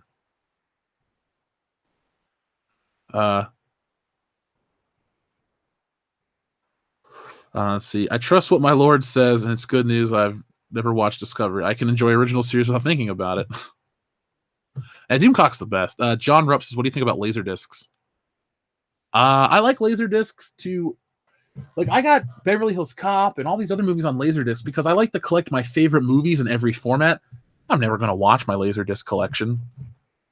Why? It's a dead format. Much like videotape. People say, oh, VHS is having a resurgence. VHS sucked then and it sucks now. Rewinding, tracking, all this other shit Once DVD came out, the world was a much better place. It was compact. It was better. You didn't have these fucking paper boxes. Look, if you're a VHS enthusiast, I'm not here to rain on your parade. But the format's terrible. Never liked it. It was always such a hassle. Oh, the tape became unspooled. Let me get a pen and twist the thing.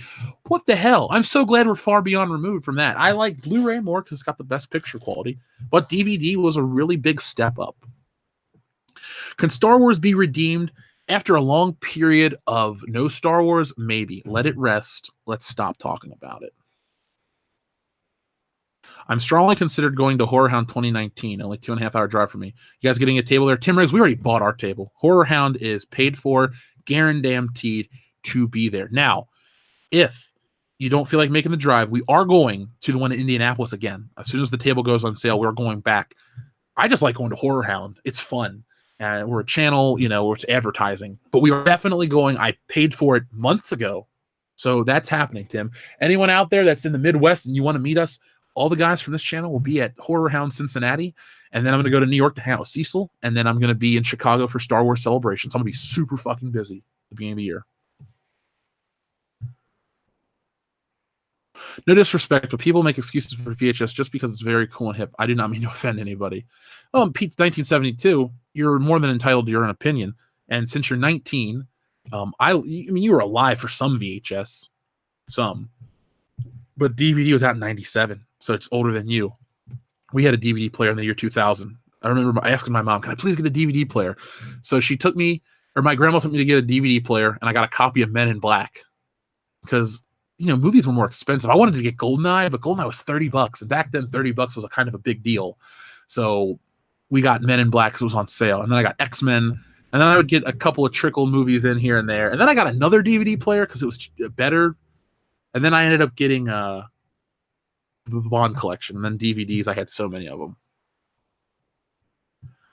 Be sure to visit Joe's Pizza when you go to New York. I will. I'll check out. I like to eat, so believe me. There we go. Let's see. The only way to watch the original trilogy anymore is VHS or Laserdisc. Swinging Cod, you can get the Harmy's Despecialized edition legally if you own Star Wars. You can get those copies because they're considered digital backups. And if you own the format, it's legal.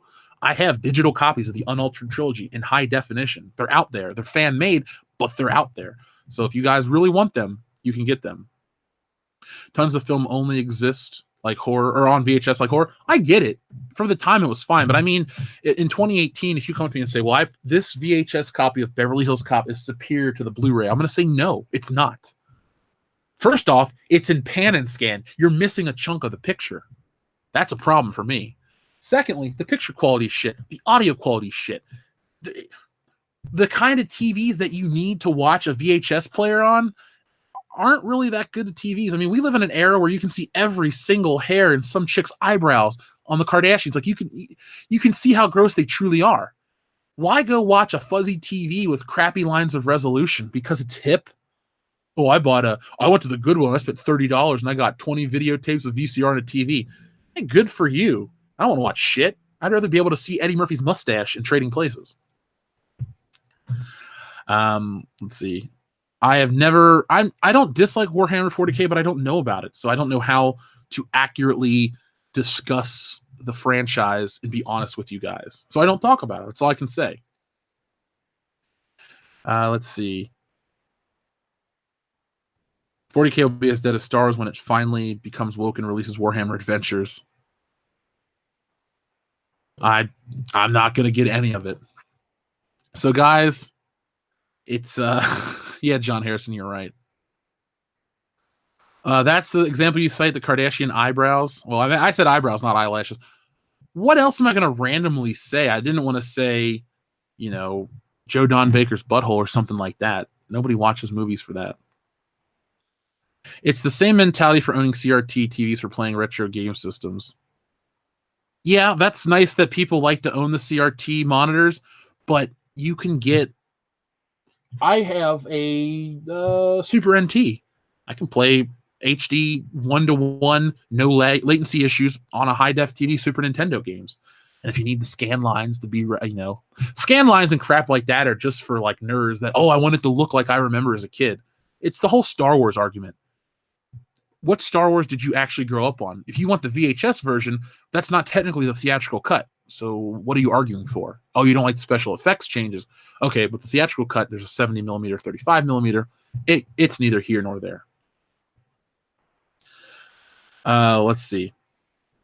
So let's start talking about Ryan the Boatmaker. This will be a nice way to close out the show. So Ryan the Boatmaker. Once upon a time, a boatmaker named Ryan was tasked to build a mighty boat. Ryan had made boats before, but this boat was being commissioned by one of the largest boat corporations in the world. It was going to be the biggest and grandest boat he'd ever made. Ryan quickly got to work on plans for his incredible boat. Within a few hours, his first draft was complete. "This is perfect," Ryan exclaimed. "This is perfect," agreed Kathleen, head of the large boat corporation Ryan was working for. Ryan's first draft was approved. A huge crew was assembled to construct Ryan's boat. Ryan enjoyed the construction process as the crew did whatever he told them to do, and everyone worked hard to complete his vision and make it a reality. "It's going to be a subversive genius, Ryan," said Kathleen. "I know," said Ryan. Ryan was certain that the boat would be universally admired, groundbreaking, a masterpiece, and all of his friends and coworkers agreed, with one exception: a troublesome subordinate called Mark, who wouldn't stop talking about his fundamental disagreements with the project. Mark had been involved with the boat corporation for decades and was instrumental in the success of their most popular boats, all overseen by a highly skilled and innovative boatmaker called George. Ryan did not have any involvement in those previous successes. "Shut up, Mark," Ryan said to his troublesome subordinate. "I'm sorry, Ryan," said Mark, "but I've worked on boats like this many times before, and there are fundamental problems with your design." Ryan thought this over for a moment before responding, "Shut up, Mark!" After many months of hard work, construction on Ryan's boat was complete. Many of Ryan's friends were invited to the grand unveiling, and they all assured Ryan that it was the best boat of its kind ever to be made. Ryan earnestly agreed. "Everyone is going to love it," he said. The time finally arrived for the boat to set sail. As was customary, only the industry's most revered and respected boat critics were invited on board the first few voyages.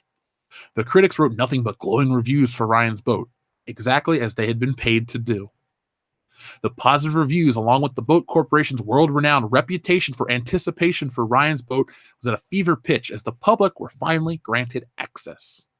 Ryan eagerly awaited the praise he felt he deserves, but it soon became clear something was wrong. "This boat is extremely unsteady and it's making me feel sick," said one passenger. "This boat isn't sailing in the right direction," said another.